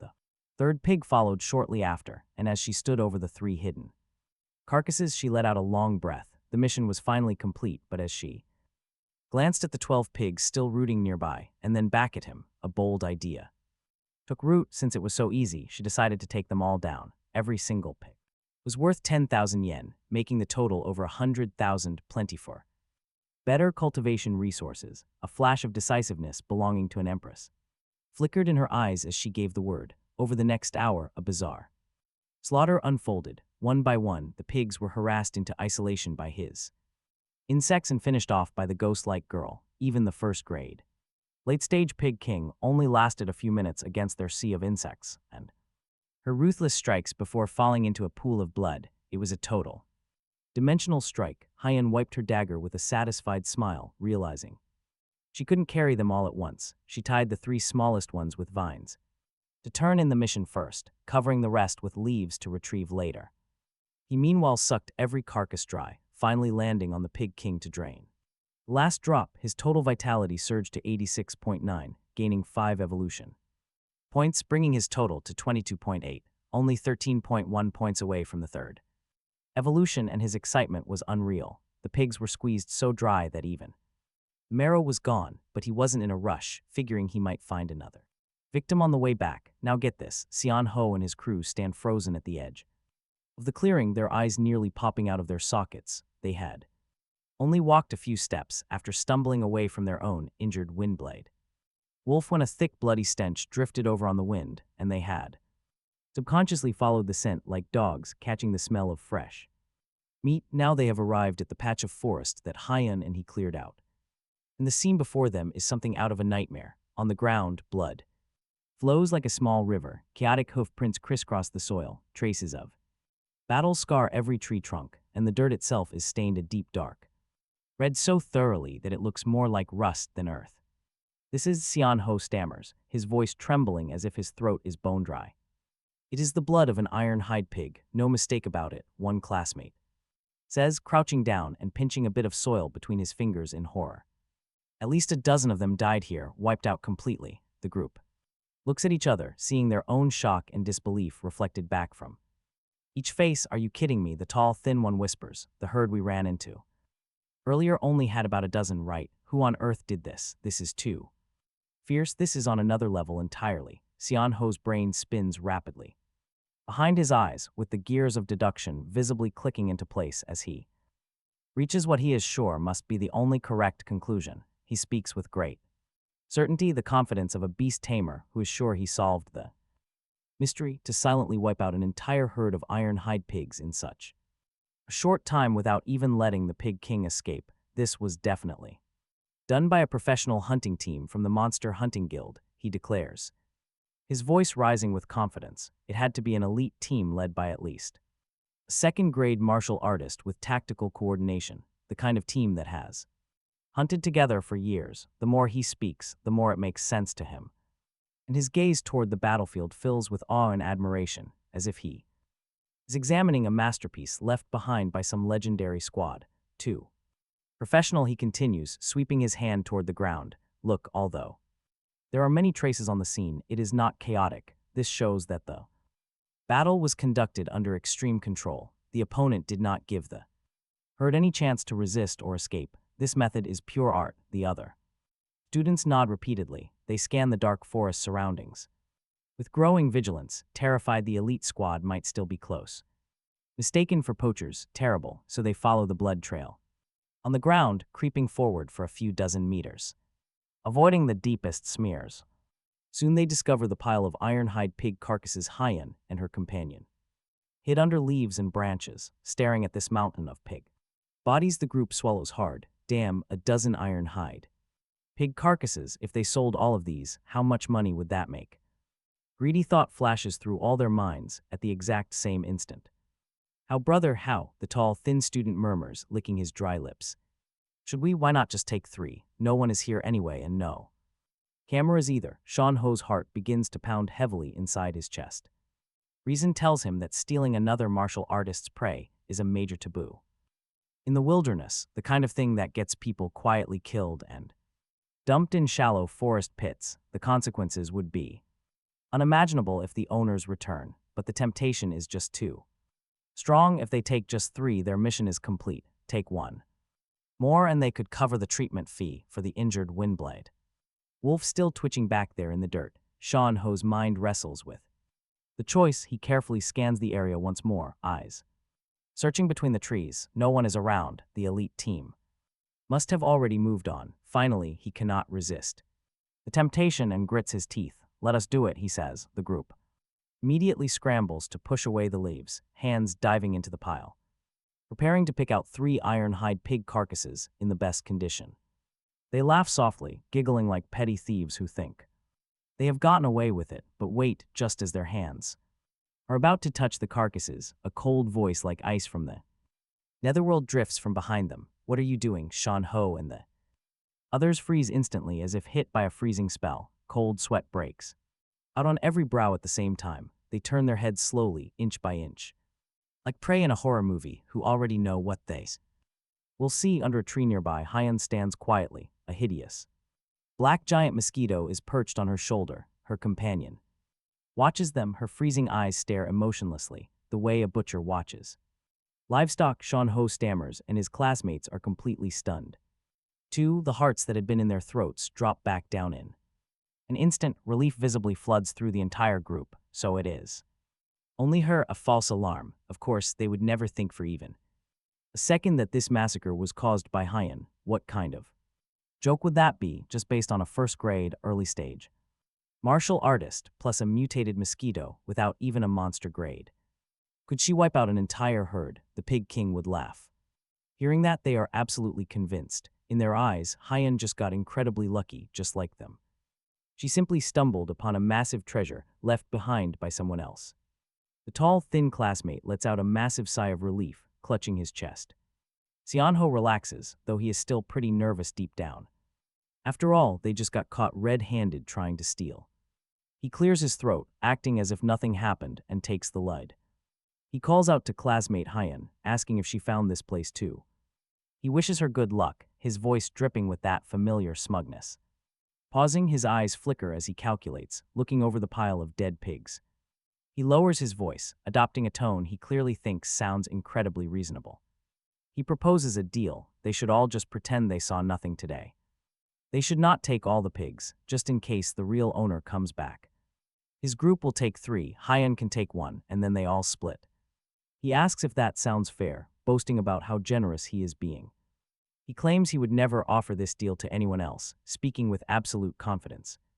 He acts as if letting Hyan have a single iron-hide pig is some grand favor. To him, giving her any share at all is an act of pure charity. He figures a low-level, first-grade martial artist like Hyan should be thrilled. Dragging home one of these beasts ought to be more than enough for her. Surely, she has no reason to reject his totally fair distribution plan. Hyan repeats his words, so incredibly angry that she actually lets out a cold laugh. There is zero humor in it, as she states she killed all these pigs herself. She asks what he means by sharing, and the air instantly turns ice cold. Seonho and his classmates grimace, their faces twisting in complete and utter disbelief. It is a spectacular sight. They look absolutely constipated. After a few quiet seconds, the tall, thin student bursts out laughing. Snorting, he asks if Hyan is still dreaming or if she has lost her mind. He chuckles, wondering if she recently went through some massive shock. Look at your tiny frame, he laughs, doubting she could kill anything. He points at the oversized mosquito on her shoulder and asks how she did it. Did she talk them to death? Another classmate immediately chimes in. He argues that bragging requires some realistic setup, pointing out the massive pack. There are over a dozen beasts here, including a first-grade late-stage king. Their own 5-man squad got chased off, yet she expects them to believe this. The others agree, staring at Hyan as if she is completely out of her mind. They whisper that contracting a mosquito summon proves she is a total psycho. Seonho shakes his head, looking deeply disappointed as he addresses her. He admits he thought she was just aloof, not this incredibly vain and delusional. If she wanted to keep the loot, she should have just said so directly. He asks why she would invent such a ridiculous, unbelievable excuse. Losing his patience, Xianho refuses to waste any more breath on her. Waving his hand to the others, he tells them to ignore her and grab 3. Up on Hyan's shoulder, the mosquito takes in the whole scene, highly amused. Their bizarre logic and unique thinking processes are honestly quite hilarious. Caught red-handed trying to steal, they do not even run, they just argue. To accuse the owner of being the thief, how can anyone tolerate this absolute garbage? Shouldn't they just beat them up? This annoying guy has been pushing buttons for way too long. The sheer audacity is infuriating, and Hyun's eyes turn ice cold as she stares at him. A faint trace of killing intent quietly gathers in the dark depths of her gaze. This Sean Ho has been constantly trying to show off in front of her like a clown. Buzzing around like an annoying fly, he is finally pushing things way too far. Pulling a trashy stunt like this has pushed Hyun's irritation to the breaking point. Maybe she should just get rid of these annoying bugs right here in the Black Forest. After all, it is perfectly normal for a few stray students to go missing out here, leaving their bones to bleach white under the autumn leaves before anyone even starts looking. With her current strength and her hidden support, dealing with these injured fools is easy. It would barely require any effort at all. Sean Ho's Windblade Wolf is completely useless now. The beast is as listless as a common mutt and no longer poses any threat to her. But right then, heavy footsteps echo. Soon after, a group of 5 figures slowly emerges from the thick forest.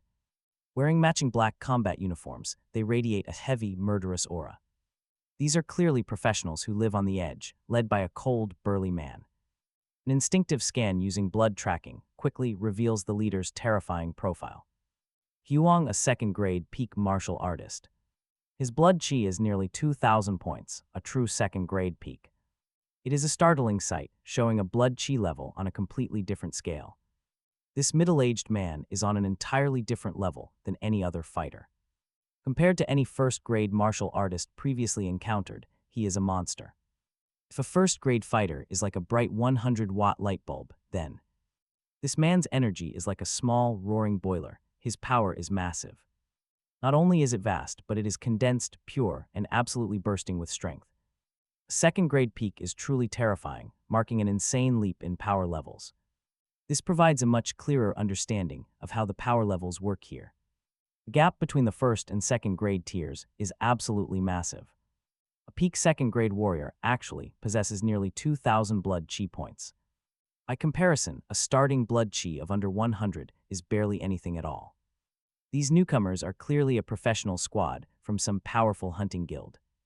Hailing from Gangong, they were likely just passing through the area, drawn to investigate after smelling the massive amount of spilled blood nearby.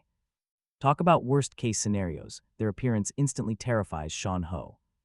They have actually run into the rightful owners, making Sean Ho's mind go completely blank. A loud buzzing rings in his skull as absolute panic sets in.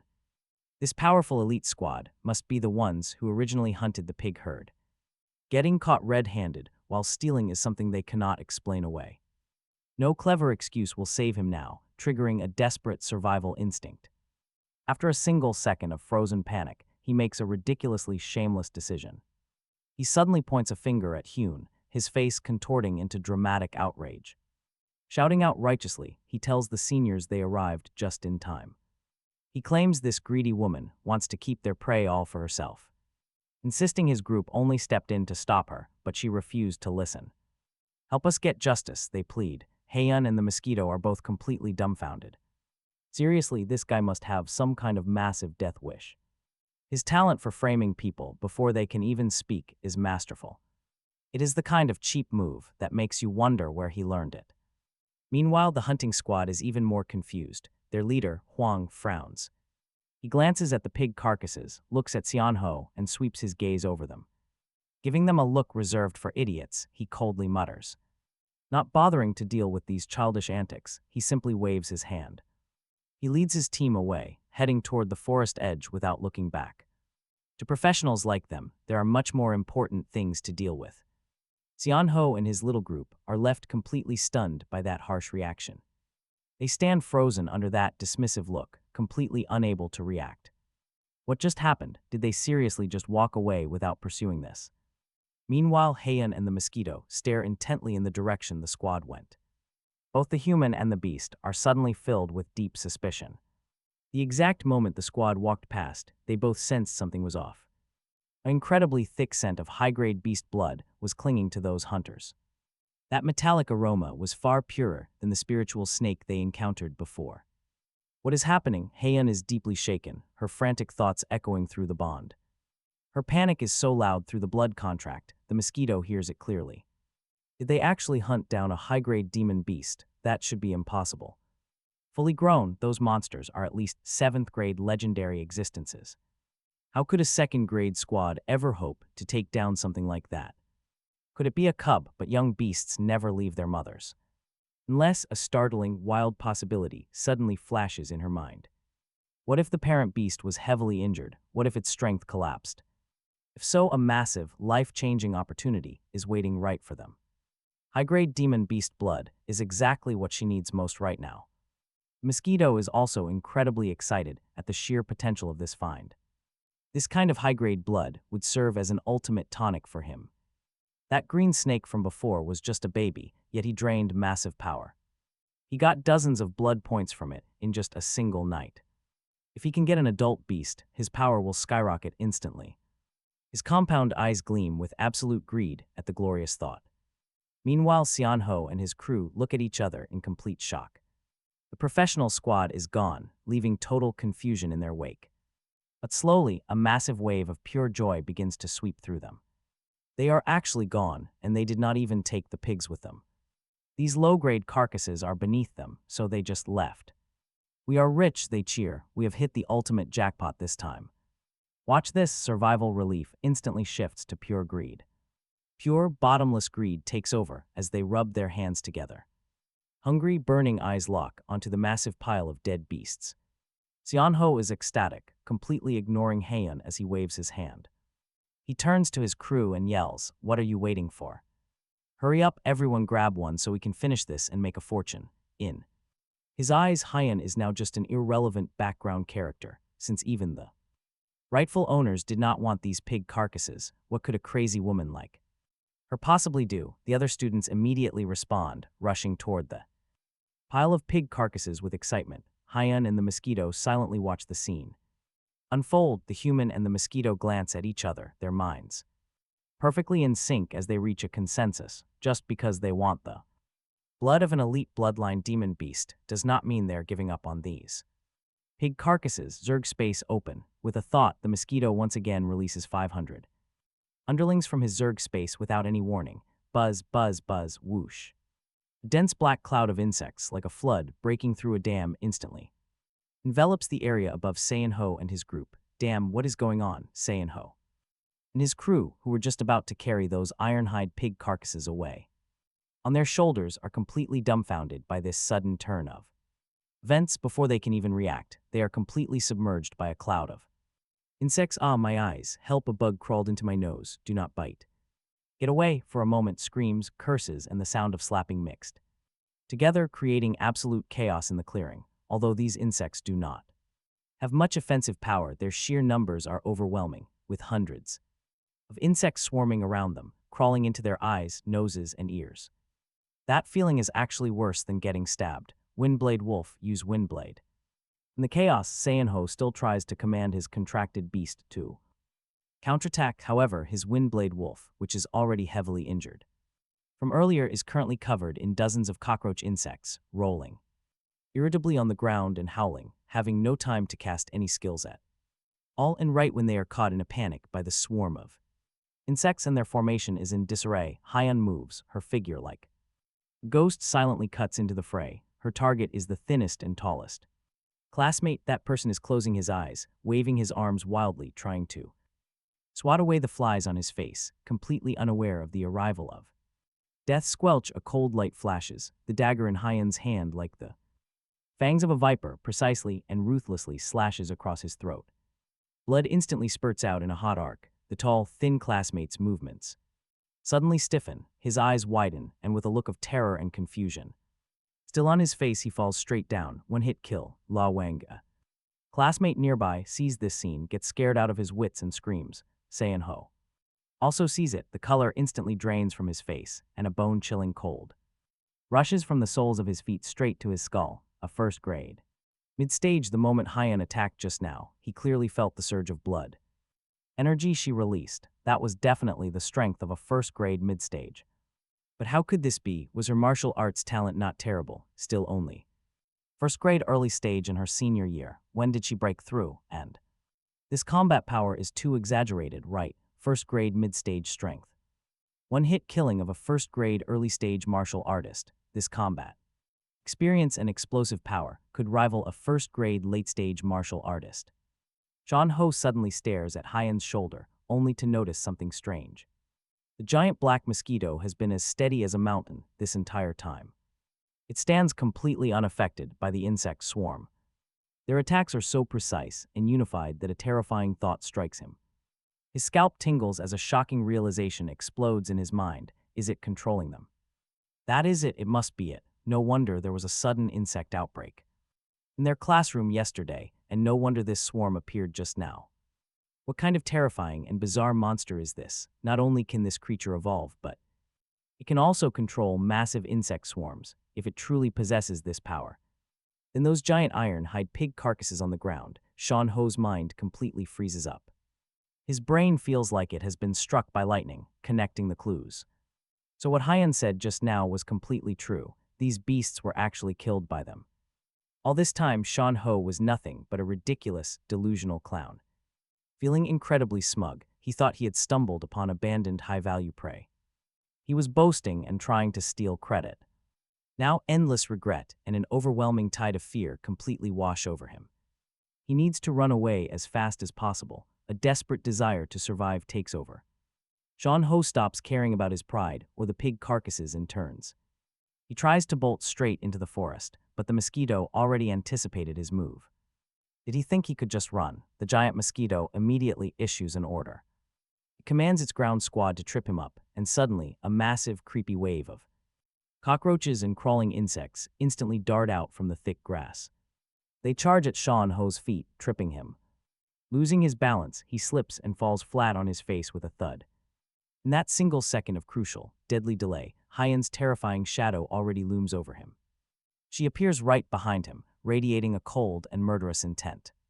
Sean Ho is completely scared out of his wits and frantically scrambles to quickly turn around. His previous arrogance is gone, replaced entirely by endless fear and regret. He desperately begs them not to kill him, crying out that he was so incredibly wrong. Offering up all the pig carcasses, he just wants them to let him go. Begging incoherently, he completely abandons his own contracted beast in his panic. However, his only response is a pair of cold, ruthless eyes and a sharp, flashing dagger. It is too late. With a clean squelch, the sharp blade descends. Sean Ho's final expression is forever frozen in a look of absolute and deep-seated terror. The remaining two classmates witness this scene and are completely terrified. Their minds go blank, thinking only of escape. They scream that they are facing demons, begging for help as they try to run. Too terrified to fight back, they simply flee in panic. Desperate, terrified screams echo out, but their struggle is in vain. Under the relentless swarm of insects and Hyan's ghostly pursuit, they fail. They do not even make it 10 meters before joining their fallen companion in the dirt. Soon the dark forest falls silent again, reeking of blood and death. Hyan slowly walks over to Sean Ho's fresh, lifeless corpse, showing absolutely no emotion whatsoever. She calmly wipes the blood off her dagger, treating it as a trivial task. To her, eliminating all threats is the ultimate rule of survival. On the other side, Chu Sheng has already flown over to the dying Windblade Wolf. Hey Husky, do not blame me, if you want to blame someone.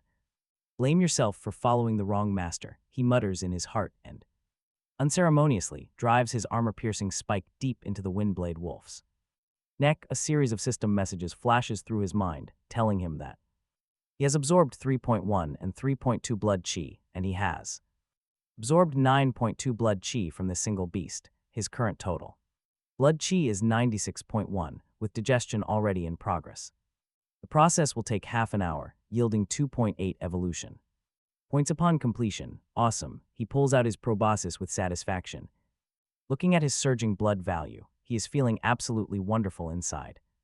96.1, just 3.9 points away from reaching 100, just a Little bit more and he can get enough today. He is full of anticipation. What will his third evolution be like? His current species is blade-winged blood. Mosquito, what kind of beast will he become next time, once his blood chi reaches 100 points? He will become a first-grade early-stage demon beast. He has a premonition that this evolution will be way more awesome. In the last two, the more he thinks about it, the more excited he becomes. He looks down at the few human corpses on the ground, hesitates for a moment, and ultimately gives up the idea of sucking their blood, not because he has some psychological issue with cleanliness. It is mainly because blood food tracking helpfully informs him that the human classmate is a first-grade early-stage martial artist with inferior blood quality, while Shan Ho is a first-grade late-stage beast tamer with blood chi of around 25 points and blood quality extremely inferior, carrying the dreaded annotation of kidney deficiency. Forget it, this quality is too poor, sucking it probably would not increases stats much, and it even tastes like kidney medicine, not worth it. With a thought, he begins to calculate his remaining 20+ evolution points. The system tells him his current total evolution points is 22.8, keep 10 points for evolution and use the rest to upgrade skills. He decides, looking at the skills on his panel, he begins to ponder. First of all, this Zerg space is practically a god-tier skill. He relied entirely on it for the fight just now. He has to upgrade it immediately. The system promptly informs him that 5 evolution points have been consumed, and Zerg Space Level 2 is upgraded to Zerg Space Level 3. A helpful notification pops up in his mind, and then the upgraded stats and new skill description roll in, explaining the new effects. At level 3, the host can now store any insect of the same level into the Zerg space. The current storage capacity has now increased to 1,000 insects, while his mental burden is further reduced, allowing for more refined control over the swarm. Not bad at all. The capacity doubled directly. In the future, he will have an army of thousands. No, 1,000 insects. He nods with satisfaction inside his own head, then looks toward blood food tracking in these desolate mountains and wild ridges. This skill is like a treasure hunting radar, practically a divine tool for finding high-level blood packs. He must upgrade it. The system consumes another 3. His blood food tracking skill upgrades from level 1 to level 2. The description shows that within a 300-meter radius, he can sense any creature containing blood. He has 14.8 evolution points left. The next evolution requires 10, leaving a surplus of 4.8 points. Leaving them is a waste, so he decides to strengthen his combat power further. His gaze falls on his new Wingblade Slash skill. This move is perfect for long-range sneak attacks and harassment. It suits his tastes perfectly. Time to upgrade 3 more evolution points are consumed, upgrading Wingblade level 1 to level 2. The host can now unleash more powerful Wingblade strikes, causing deeper cutting damage to targets while slightly reducing his own vitality consumption. A series of upgrades spent 11 evolution points, leaving him with 11.8. Once the blood in his stomach digests, it will add another 2.8, totaling 14.6. This is enough for his next evolution. As for skills, currently the lowest are level 2, taking at least 5 evolution points to upgrade further. He decides to save them. He closes the panel contentedly, feeling his abilities grow stronger once again. He feels his future is bright, shining like a freshly drained vein. With that settled, the mosquito uses his thick, hard proboscis to poke Hyan's shoulder, buzzing at her. Empress, stop resting. Hurry up and find that beast with the high bloodline. Hyan, who is leaning against a tree resting, stares at him. She just killed so many people at once and cannot even get a moment of rest. Her expression clearly screams, "What the hell are you rushing me for?" The corners of her eyes twitch twice. Although she is grumbling with dissatisfaction in her heart, she also knows the priorities of the hour. Feeling that most of her physical strength is now recovered, she quickly cleans up the scene, dragging the corpses of those men away from the pig carcasses and simply covering them with weeds. Having done all this, her gaze turns toward the depths of the forest. She closes her eyes and senses carefully that faint yet distinct aura of a high bloodline, which even causes the 10,000 beasts furnace art within her body to stir slightly, is like a lighthouse in the dark night, guiding her direction. That hunting squad, the blood on them dripped all the way here. Following those bloodstains, they will definitely find the source. A flash of heat crosses her eyes, a pile of iron Hide pig carcasses can only solve her immediate emergency, but a portion of essence blood from a high bloodline beast could potentially allow her to truly undergo a complete transformation before the joint examination. This is the golden opportunity she's chasing. Honestly, who wouldn't take that risk? The dark forest is fraught with danger, with beasts above the 5th grade everywhere. For a mid-stage 1st grade martial artist to go deep inside, the risk is extreme. However, she does not care. As a former empress, the phrase wealth is found in danger is deeply engraved in her bones. The start of this life is already a hellscape. If she does not take risks, how can she ever return to the emperor realm? She has almost no hesitation at all. Let us go and take a look. Buzz, let us go, the mosquito echoes. His thoughts are quite simple. As a reborn empress, since she dares to go deep into the Black Forest, she must have some life-saving cards, right? Since she dares to go, she must have her reasons. And so, one person and a mosquito follow those almost invisible bloodstains, stealthily tracking the trail deeper into the Black Forest. Meanwhile, at the headquarters of the Jinghao Guild, one of the biggest hunting guilds in Gang City, Hu Fang leads his surviving team back. They do not even stop to clean the bloodstains off their gear before rushing into the main guild building in a frantic rush. Hu Fang is incredibly anxious since a second of delay could let this once-in-a-lifetime chance slip away. Hu Fang's hunting squad is merely low-level in the Jinghao Guild, meaning he obviously cannot meet the guild leader who rules Gang City and possesses 8th grade strength. Instead, he sprints frantically straight to the operations manager's office, gasping to Manager Yu that something huge has just happened, kicking open the door and shouting at the middle-aged man drinking tea. Startled by the intrusion, Manager Yu accidentally spills hot tea all over his desk. Furrowing his brow, he asks Hu Fang why he is shouting. About asking if the sky is falling, Hu Fang just pants heavily, his face showing both wild excitement and deep fear. He says that in the depths of the Black Forest they found an 8th grade azure flame flying lion with high-level bloodline. Manager Yu looks puzzled and asks why that matters. Is it not normal for 8th grade monsters to live deep in the Black Forest? But Hu Fang swallows hard, his voice shaking. He explains that the beast seems to have suffered obstructed labor while giving birth. It is now severely injured and its power has plummeted drastically. He estimates it has at most the combat power of a 3rd grade beast. On top of that, they witnessed the birth of 3 live cubs, 3 living high-level bloodline cubs. This news hits like a massive bomb, exploding directly inside Manager Yu's head. He freezes on the spot, his mind going completely blank. Obstructed labor, lost strength, 3 high-level bloodline cubs. As a high-ranking guild official, he quickly recovers. After a brief moment, he realizes the sheer scale of this situation. 3 unbelievably rare, high-level bloodline monster cubs. Manager Yu knows very well that the spiritual green snakes occasionally sold on the market are mostly a trap. Even if they are claimed to be high-level, they must shed their skins several times to grow, and each shed carries a mortality rate over 90%. Out of 10,000 spiritual green snakes, if even one can reach adulthood and break through to the 7th grade, it is a miracle. That is why those snakes are sold so freely. They are basically lottery tickets. But get this, the azure flame flying lion is completely different. With and the right resources, these beasts will grow up steadily. They reach 7th grade naturally upon reaching adulthood. With some luck, it is not impossible for them to reach their mother's 8th grade glory, or even push for the 9th grade. Having 3 of them means that if they get their hands on these cubs, the Jinghao Guild will secure 3 top-tier fighters of 7th grade or higher in just a few years. This is enough to change the entire power balance of Gang City. Thinking of this, Manager Yu's breathing grows rapid. Staring intensely at Hu Fang, he asks if they engaged it. Hu Fang nods with a bitter, terrified look, admitting they indeed tried.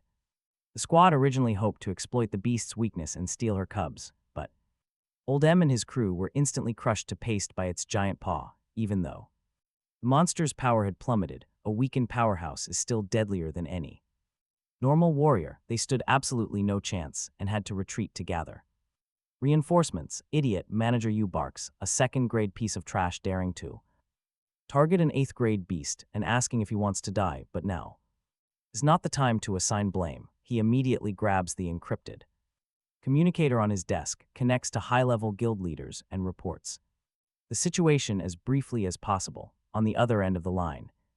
Dead silence lingers for 10 full seconds. Clearly, this news has deeply shocked the top brass of the guild. Soon, an absolute, icy voice crackles through the speaker declaring that this entire operation is now classified as top secret. They must immediately deploy the Shadow Fang Squad, led by 7th grade Beast Tamer Nongyan. Their mission is simple: eliminate the lioness. Bring back the 3 cubs. Absolute secrecy is mandatory. Anyone who stands in their way must be eliminated without mercy. Meanwhile, 1 human and a single mosquito make their way cautiously through the dark, dense forest. The deeper they venture, the dimmer the light becomes, as ancient, towering trees blot out the sky overhead. The air grows heavy with decay and danger, punctuated by the distant, chilling roars of demon beasts that would send shivers down any spine. The young tamer is not idle either, as he frantically works to expand his army, dealing with those fools Shin and Wu had cost his Zerg cannon fodder regiment some heavy losses. Now that the capacity of his Zerg space is upgraded to 1,000, he must fill those empty slots and push past the limit. This forest is never short of creepy crawlies, and he welcomes every single one without hesitation. Whether they are ground-dwelling beetles, ants, or moths and cicadas in the trees, any insect he encounters is instantly drawn into his space with a simple thought. Soon his once empty space becomes a buzzing hive of activity again, with the insect count doubling compared to before. The duo is already starting to spot droppings from 3rd grade demon beasts. Han stares at the massive pile of dung on the grass, her expression turning dead serious. Advancing recklessly is no longer an option. She quickly raises her hands, forming a strange hand seal while murmuring quiet incantations under her breath. A ripple, barely visible and resembling a gentle wave of water, spreads out from her, shielding herself and the tiny mosquito on her shoulder.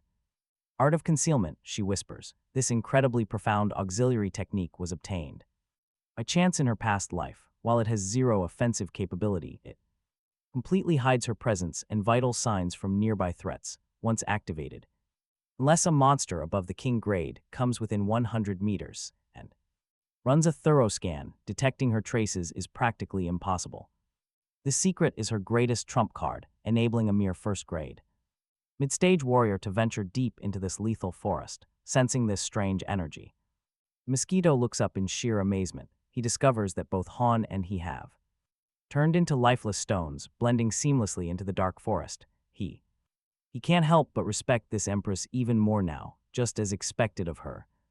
She has tricks, serious tricks. He honestly thought she'd just try to brute force her way. He marvels at her, sharpening his focus to the maximum. Focus pushing his level 2 blood tracking skill to its absolute limit. Suddenly, a 3-dimensional life map of the area forms in his head. He senses a nest of sleeping hedgehogs over here, a venomous snake lurking in a tree ready to strike over there, and birds flying past. Every single blood-bearing creature is completely exposed to him, relying on his eyes alone is just too slow, and his field of vision is pretty limited.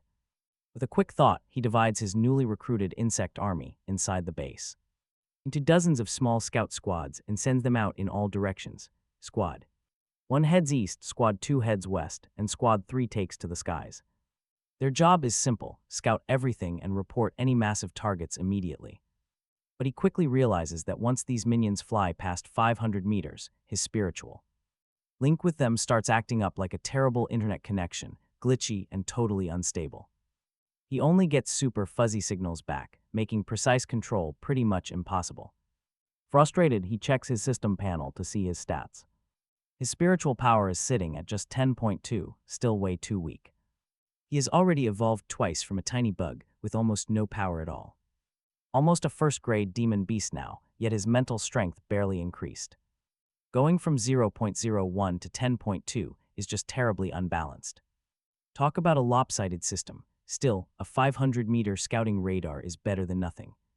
He quickly transmits his radar findings to Hyun through the simplest mental link. Left tree snake, ahead rabbit, simple and direct. Even if he can't fully speak with Hyun yet, sending simple words and directions is incredibly easy. Besides, according to the rules here, only king-tier contracted beasts can establish actual telepathic communication with their tamer. Hyun doesn't pay much attention to his strange behavior at first. But after he helps her dodge lurking dangers and spot hidden beasts multiple times, her usually calm and collected expression finally cracks completely. She stops dead in her tracks and stares directly at him sitting on her shoulder. Her eyes are wide as if she is looking at an alien. You have scouting abilities too. She gasps through their mental link. She can easily feel that his tracking range and precision far exceed anything she can feel with her own human senses. Seriously, how many secrets is this guy actually keeping? Evolving, controlling insect swarms, and now an actual radar. Are these really things a mere mosquito can do? Hyen feels like her brain is going to melt trying to figure him out. Seeing her look so shocked makes him feel pretty damn proud. It's a small scene, stay calm. This is just basic stuff, no need to freak out. He tells her smugly. Right then, the wolf blood in his stomach finishes digesting. System alerts him that digestion is done, gaining 2.8 evolution points.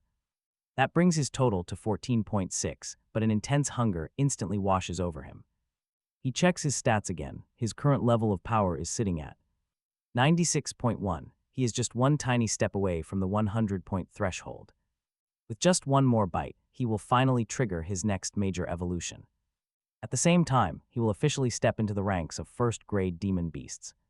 How could he endure this? His gaze involuntarily falls upon the neck of the mobile blood bag beside him. That fair, slender swan neck looks especially enticing under the dim forest light. He silently apologizes for their shared future, urging her to bear with it. Without another word, he aims his 5-centimeter-long, syringe-like armor-piercing spike right at that patch of snow-white skin and plunges it down fiercely. Hyen's body shudders, violently letting out a suppressed groan of pain as her entire form stiffens. An unprecedented, intense pain radiates from her neck. The sensation is nothing like a mosquito bite. It feels more like being stabbed hard with a red-hot steel needle. She turns her head to see the 10-centimeter-long black monster clinging to her collarbone. Its thick, long proboscis is buried almost 2/3 deep into her flesh. Her eyes instantly redden, nearly breaking down on the spot. You have to admit, he is getting pretty brazen now. Before, when sucking blood, he at least knew to target fleshy areas like her thigh.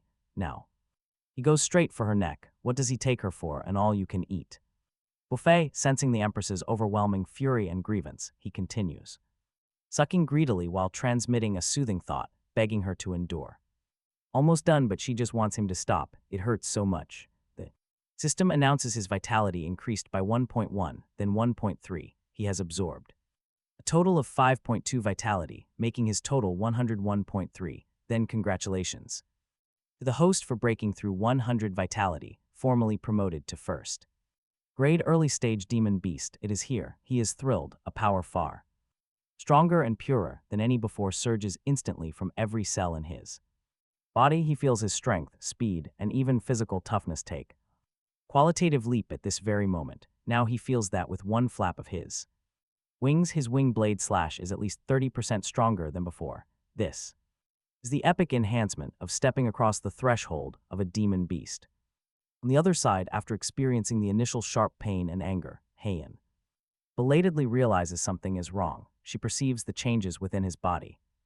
Through the blood contract in shock, his vitality broke through 100. It actually became a first-grade demon beast. How is this even possible? This morning when she perceived him, his vitality was clearly only around 50 points. How long has it been? Not even half a day, and he went from being a wild beast directly soaring to a first-grade early-stage demon beast. This makes no sense.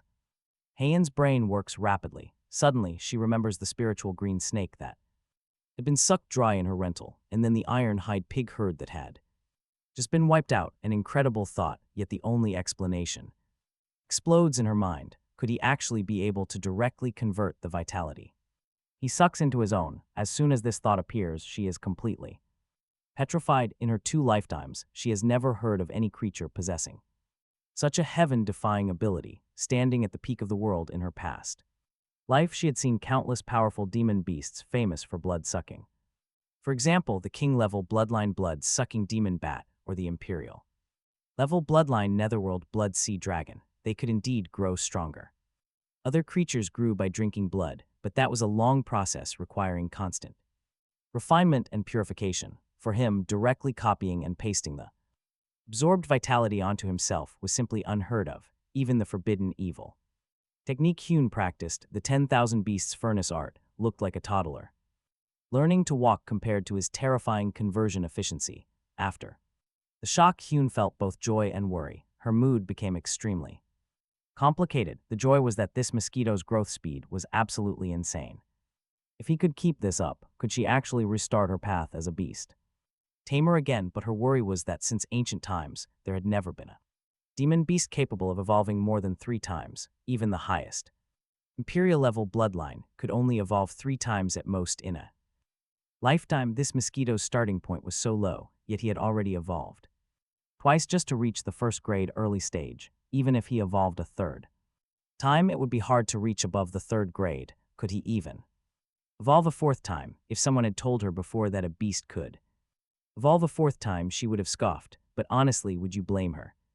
Could this mosquito really be viewed with common logic if he really could evolve infinitely? She could barely even finish the thought. Then perhaps in this life she truly could restart her path.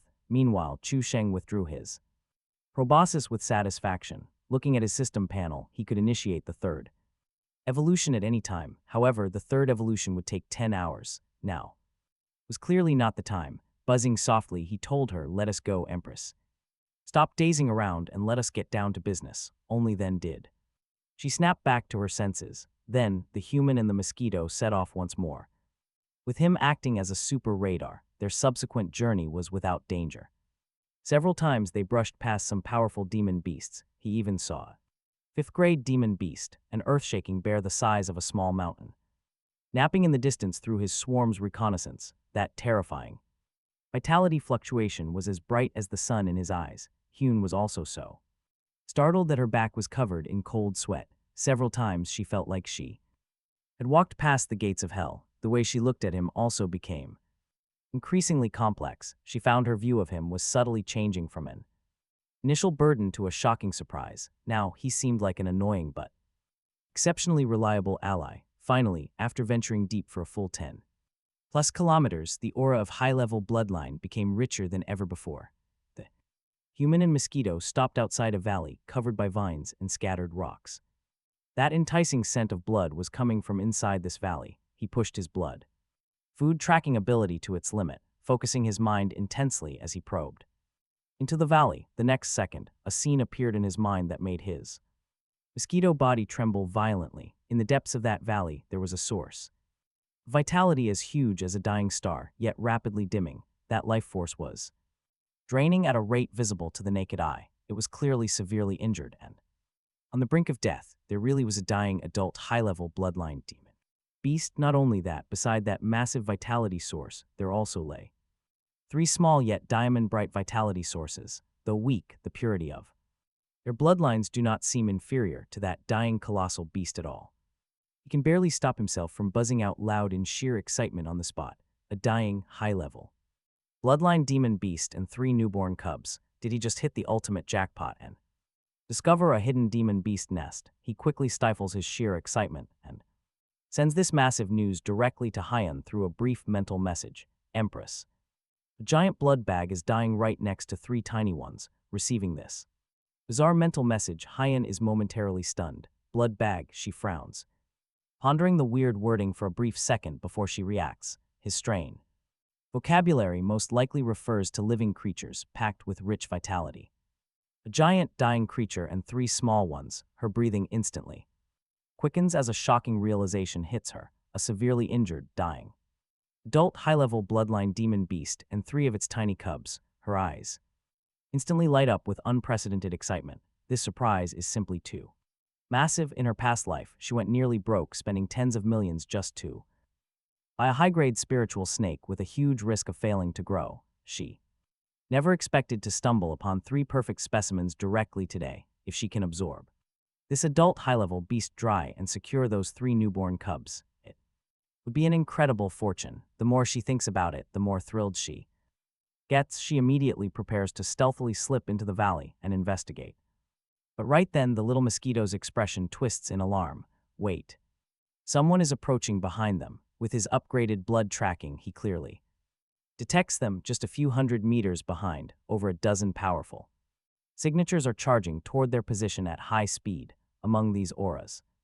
The weakest belong to 5th grade martial artists, and one presence is so overwhelmingly massive it actually makes the little bug's heart shudder with fear. That belongs to a demon beast of at least the late 7th grade. It must be a contracted beast. This means among the group there is a terrifying powerhouse who is at least a 7th grade beast tamer. What is going on? He senses carefully and detects a very familiar energy signature among the approaching crowd. It is Hu Fang. Everything clicks instantly. Damn it, the coward actually went back to get reinforcements. He sends an urgent warning, do not move. The second he feels those powerful auras closing in, he warns Hyan. Hyan, who is just about to sneak into the valley, is full of doubts. Still, she deeply trusts the little mosquito's uncanny detection abilities. Built over their long journey together, she instinctively stops. Immediately, she pushes her breath concealment technique to its absolute peak, grabbing the little bug to hide behind a large rock half a person's height. Completely holding her breath, soon, heavy, rushed footsteps echoing with pure fury approach. As they near, Hyan peeks through a tiny crack in the stone. When she finally spots the newcomers, her cold pupils constrict and her breath instantly hitches. It is the Shadow Fang squad from the Jing Guild. She recognizes their distinctive, unified black combat uniforms at a single glance. They are known as one of the most elite hunting squads under the Jing Guild, a major force in Gangsang. As a former empress, she is highly familiar with every major powerhouse and famous faction. Across various regions, around Gang, this Shadow Fang squad is feared for their ruthlessness and 100% completion rate. They are truly fierce fighters who crawled out of mountains of corpses and seas of blood. Hyan never expected to run into them here. This is serious trouble, making her face turn incredibly grim. The Shadow Fang squad's sudden appearance, combined with the familiar figure of Hu Fang, leaves absolutely no doubt that they are here for the highly sought-after 8th grade demonic beast, and its 3 cubs. Sure enough, a dozen fighters led by Hu Fang march straight toward the valley. Leading them is a woman with a freezing, stern expression, a tall posture, and blade-sharp eyes. She just stands there. Silently, yet an invisible pressure rolls off her, almost freezing the air around them. She is the legendary captain of the Shadow Fang, the famous 7th grade beast tamer Ning Yan. Hyan's heart instantly drops to rock bottom. A 7th grade beast tamer, that is absolute insanity. Remember, Hyan is currently nothing more than a 1st grade, mid-stage martial artist. Even if every student and teacher from her high school showed up, they would be wiped out in seconds. How could she, a lone 1st grade martial artist with a 1st grade demonic mosquito, steal a prize right from the jaws of these ferocious beasts? This is not just taking food from a tiger. It is like trying to steal nuclear waste right from Godzilla. It is pure suicide, Captain Ning. It is right here. Hu Fang's face lights up with wild excitement, mixed with a trace of lingering fear, as he points deep inside the valley, explaining that the azure flame flying lion is trapped and highly weakened. He urges them to strike now while it is down. However, Ning Yan glances at him as if he is a complete fool, her voice incredibly icy. Does he really know how terrifying a dying 8th grade demonic beast's final desperate attack can be? Hu Fang flinches under her gaze, quickly shutting his mouth. A starved camel is still larger than any horse, let alone an 8th grade beast with high-grade blood. Ning Yan's sharp eyes sweep across the deep valley as she calmly analyzes the situation. The beast is weak, not dead. If they push it too hard, even the self-destruction of its demonic core could drag them all down with it. Hu Fang and his dead teammates are the best examples. The other squad members turn quiet and solemn as they listen to her warning, although they are all 5th grade experts or stronger, facing an 8th grade demonic beast. Even a dying one makes them incredibly tense. The guild master and other elite squads are out of Ganjin. This group is the only force the guild can deploy, meaning this mission absolutely cannot fail. Any losses here mean no backup is coming. Ning Yan's mind is sharp and analytical. She quickly issues her command. Her team immediately responds with loud agreement as she orders them to camp here and blockade the valley entrance. Ning Yan's voice remains cold and emotionless. They will wait for that beast to take its last breath, then head in and clean up the mess. During this time, anyone who approaches this area, no matter who, will face instant death under her orders. Show no mercy. With the order given, the members of the Shadow Fang squad immediately springs into action. they clearly divide their tasks, setting up guard lines and traps outside the valley, evidently planning for a prolonged engagement here. At this moment, Captain Nang Yan seems to remember something, turning to ask Hu Fang if he encountered anyone during his retreat. Hu Fang is startled as the figures of Zion Ho and Heian's group of students instantly flash through his mind. He quickly replies that they encountered some students from Gangxiang Yangmu High School on the outskirts of the Black Forest earlier, apparently on a mission. However, their strength was extremely low, with the strongest being only first grade late stage, posing absolutely no threat at all. Nang Yan relaxes, snorting dismissively at the thought of those unweaned brats. Even with 10 times the courage, they would not dare venture this deep, behind the rock. Heian and Sujun, who had witnessed everything, felt their spirits sink to the lowest point. It is over and there is absolutely no hope left. Heian bites her lower lip, her fingernails digging deep into her flesh, her heart filled with bitter frustration. A heaven-sent opportunity is right before her eyes. Within reach, yet this damn Shadow Fang squad has gotten there first. She knows better than anyone how correct and deadly Captain Nang's decision is. Waiting. They are biding their time, conserving energy while the prey tires. Once the mother lion dies, they can take the 3 cubs without a fight, while she and Sujun will not even have a chance to get close. The gap is simply too vast. So vast it brings absolute despair. Should they retreat, as this thought arises? Heian's heart feels as if it is being torn apart. She is unwilling to yield. Truly unwilling, and Sujun, perched on her shoulder, is equally anxious. Damn it. Their easy prize just slipped right through their fingers. That was the essence blood of an 8th grade demonic beast and 3 walking super experience packs. If he got all of them, let alone the 3rd evolution, it would be enough for his 4th and 5th evolutions. To just give up like this is absolutely impossible. Sujun has read hundreds of web novels. What kind of overpowered protagonist's halo and fate-defying plot has he not seen? Is he going to back down here today? No, he must think of a way. His brain works at lightning speed, reviewing all his current abilities and resources. Direct confrontation is out of the question. That is no different from throwing an egg at a rock. And stealing, the other party is professional, and their vigilance is airtight.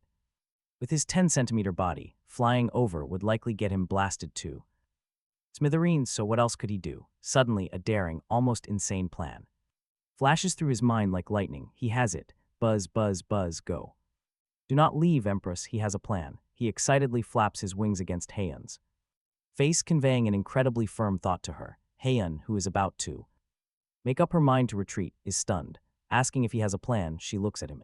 Disbelief, her inner voice filled with suspicion. What kind of plan could there be? The opponent is an elite squad led by a rank 7 beast Tamer. In the face of such an absolute gap in strength, any scheme seems pale and powerless. This Mosquito could not have gone crazy from desperation, could he? But for some. But when she catches a spark of confidence in his small compound eyes, her heart, which had already hit rock bottom, suddenly starts to lift. She feels a mysterious glimmer of hope rise. This guy has been creating miracles ever since they met. Maybe he can pull it off again. Desperate times call for desperate measures. Heian bites her lip and decides to trust him one more time. Seeing her calm down, Sujun immediately shifts his focus to his system panel. Host name, Sujun.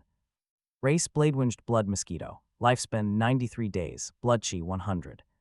Spirit, 10.2. Evolution points, 16.1. Demonic Beast, rank 1. Armor Piercing Spike, level 3. Blood Food Tracking, level 2. Zerg Space, level 3.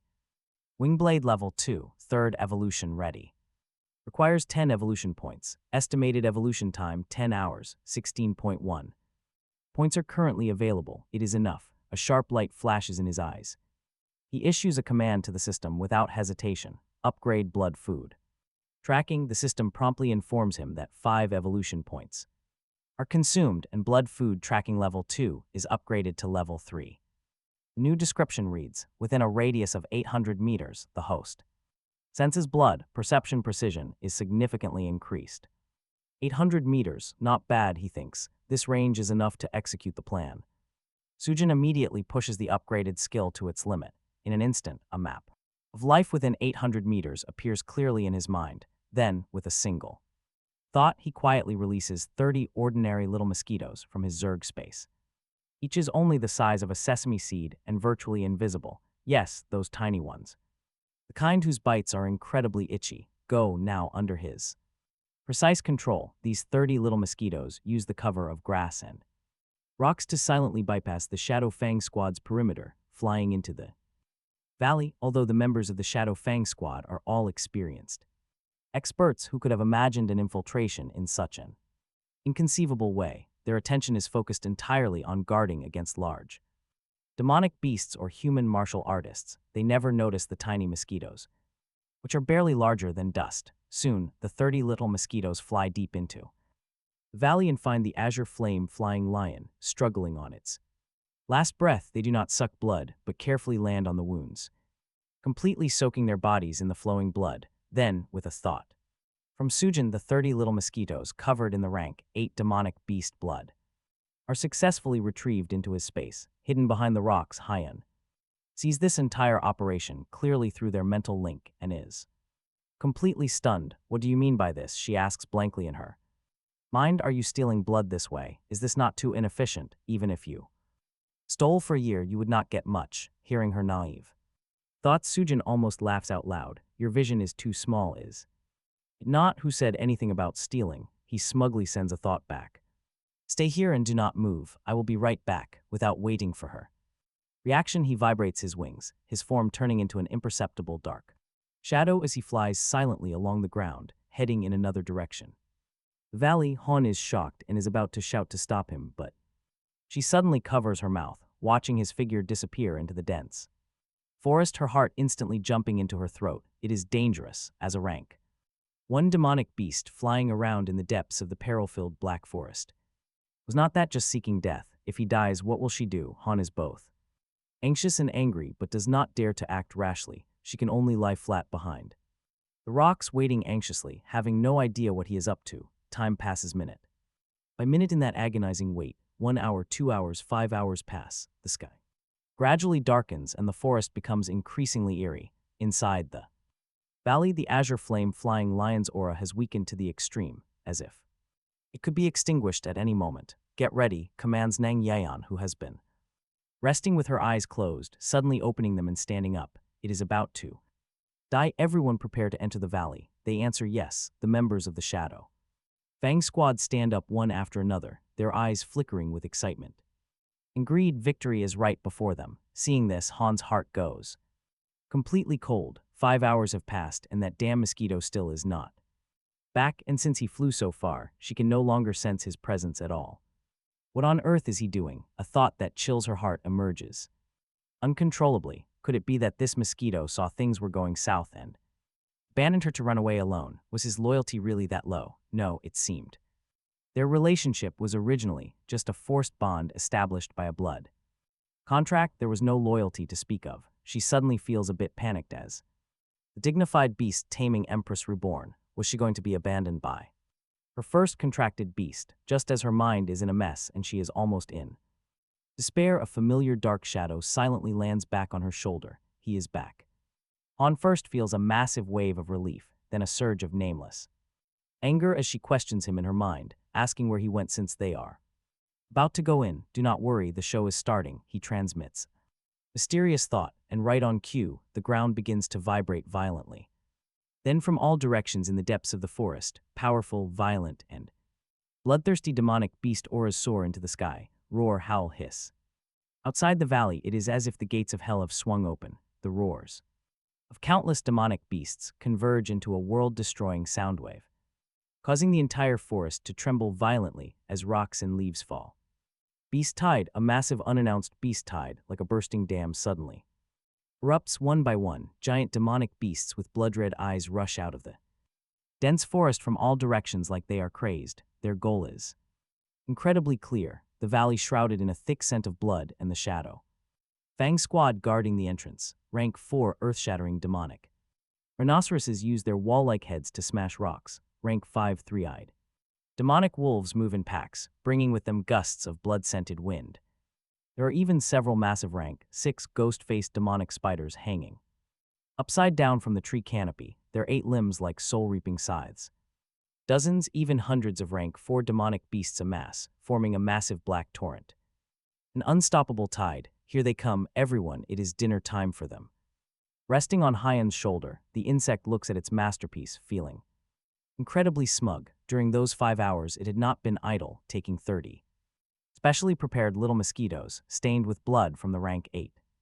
Azure flame flying lion, buzzing across an area spanning over 12 kilometers, its 800-meter level 3 blood food tracking radar allowed it to precisely locate the dens of every powerful demonic beast. Then it would send a tiny mosquito to fly over and gently leave a bit of that fatal invitation card at the entrance of their caves, on their territorial markings, or even right on their noses while they napped, for these demonic beasts devouring their own kind, especially the essence blood of those with higher bloodlines, was the ultimate way to break through ranks and evolve. It was an instinct etched into their genes, that aura of the rank 8 azure flame flying.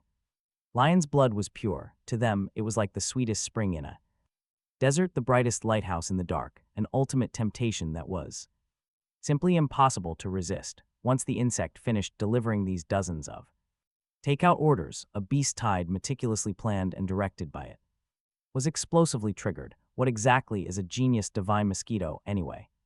The creature practically wants to do a tactical lean back. Meanwhile, Hyan stares blankly at the scene before her, which looks like the arrival of the apocalypse. Mind blank, she finally gets it. This was its entire plan, to trigger a beast tide, letting the Shadow Fang squad and these lured demonic beasts fight like dogs while the mosquito reaped the rewards. This strategy of driving a tiger to swallow a wolf was brilliant. No, this is impossible, she mutters. Her gaze shifts to utter horror. Having lived 2 lives, all the ancient texts she has read stated clearly that a demonic beast's intelligence was directly linked to its bloodline and rank. Only demonic beasts with a king-level bloodline or higher, and a rank exceeding rank 9, could possibly develop complex wisdom and strategic thinking comparable to humans. But what about this mosquito right in front of her? It had only just reached rank 1. A rank 1 demonic beast could actually devise and execute such a perfectly interconnected plan. This was not just being smart, this was simply monstrous, a total freak of nature. What on earth is this thing? Hyan mutters, completely stunned, and at the center of the battlefield, the Shadow Fang squad, who were just about to enter the valley, are completely dumbfounded. Talk about walking straight into a trap. Now, for the first time, Ning Yan's perennial iceberg-like face shows deep terror, mixed with horror and disbelief. Why did a beast tide suddenly break out?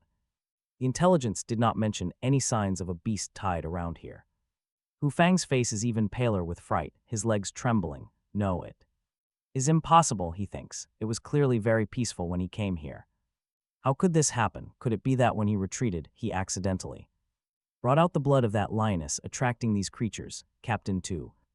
The west, a pack of 3-eyed demon wolves is charging. Behind us, 2 ghost-faced demon spiders are coming. They are surrounded, and the cries of the squad members rise one after another. Although they are well trained, they still feel immense pressure facing such a massive wave of violent demonic beasts. But there is no time to think now. The beast tide has already reached them. Get into formation and face the enemy. Ning Yan is a veteran captain after all. Shaking off the initial shock, she immediately roars, forcing herself to calm down. She is the first to summon her trump card, Contracted Beast, a massive, majestic rank 7 demonic beast covered in heavy ice crystal armor. With a deafening roar, the ice soul Killin lets out a long howl toward the sky, sending a visible frost storm exploding outward with it as the center, instantly freezing several earth magic rhinos in the front row into ice sculptures. All members must use the Killin as their core to form the mystic ice wall formation. Hold the valley entrance at all costs. Do not take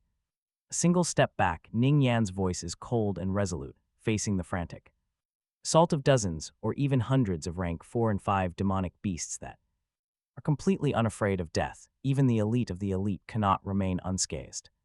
But the guild has issued an absolute death order. They have no room to retreat and can only grit their teeth, forcibly clashing with the violent beast tide. In an instant, outside the valley, frost and fire intertwine, claws and swords collide, energy booms and flesh and blood fly everywhere. This peaceful valley entrance instantly turns into a gruesome Shura field. Watching the 2 sides locked in chaotic battle, Hyan quickly snaps out of her shock. This is it, their one and only chance. She has to take Advantage of this chaos to sneak into the valley, otherwise once the shadow. Fang Squad truly suppresses the beast tide at all costs, or the beasts are. Exhausted, they will have no chance left. She takes a deep breath and glances at the mosquito on her shoulder, which remains as steady as mount. Tai as if everything is completely under control. Her gaze is extremely complex, but she still makes a decision immediately. Breath concealment. Art activate. Her figure, along with the mosquito perched on her shoulder, becomes elusive. Once again, her aura is perfectly concealed, like a wisp of blue smoke.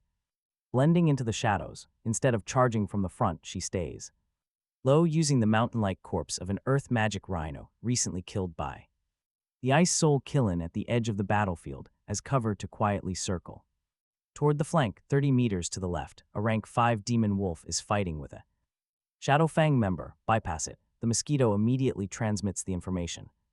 Captured by blood food tracking to her, Hyan understands instantly, shifting her steps and quietly changing direction. Boom, right where she had been a moment. Go, a violent pillar of demonic energy explodes, blasting a large crater. The ground, talk about a close call, a layer of cold sweat breaks out on her back. If not for the mosquito's warning, she likely would have been caught in the crossfire just. Now the girl and the mosquito cooperate with increasing harmony. The creature is responsible for acting as a 360-degree radar, constantly guiding her along the safest route. Meanwhile, Hyan relies on the mystery of the breath concealment art and her rich experience in stealth from her past life as an empress to push her movement techniques to their limit.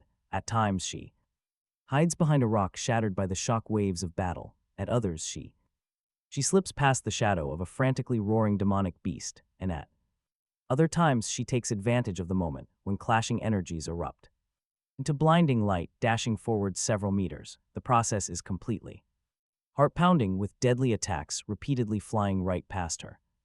Finally, after exhausting nearly all her physical and mental strength, they bypass the chaotic core of the battlefield without further incident and reach the deserted valley entrance. Success. Hyun leans against the cold rock wall, panting heavily with a heaving chest, but a light of unprecedented excitement shines in her eyes. They have successfully bypassed the battlefield and infiltrated the valley. Inside this valley, it is as silent as death. Stark contrast to the chaotic clamor outside. One girl and one mosquito venture deeper with extreme caution. Soon, at the deepest part of the valley, they find the source of the thick scent of blood, a giant lion comparable in size to a heavy-duty truck, its body burning with dim flames and possessing a pair of wings, lies silently in a pool of blood. Blood flows like a river from its lower body, and its life force is completely extinguished. Clearly, it had ultimately failed to survive the severe injuries of a difficult birth and is dead. Beside its warm corpse are 3 little cubs, their bodies fiery red, fur not yet dry and eyes not yet open. Driven by instinct, they huddle under the lioness, letting out pitiful cries, waiting hungrily for milk that will never come. Oh man, seeing this scene, the little mosquito's heart almost jumps out of his chest and ecstasy instantly overwhelms him. They are rich.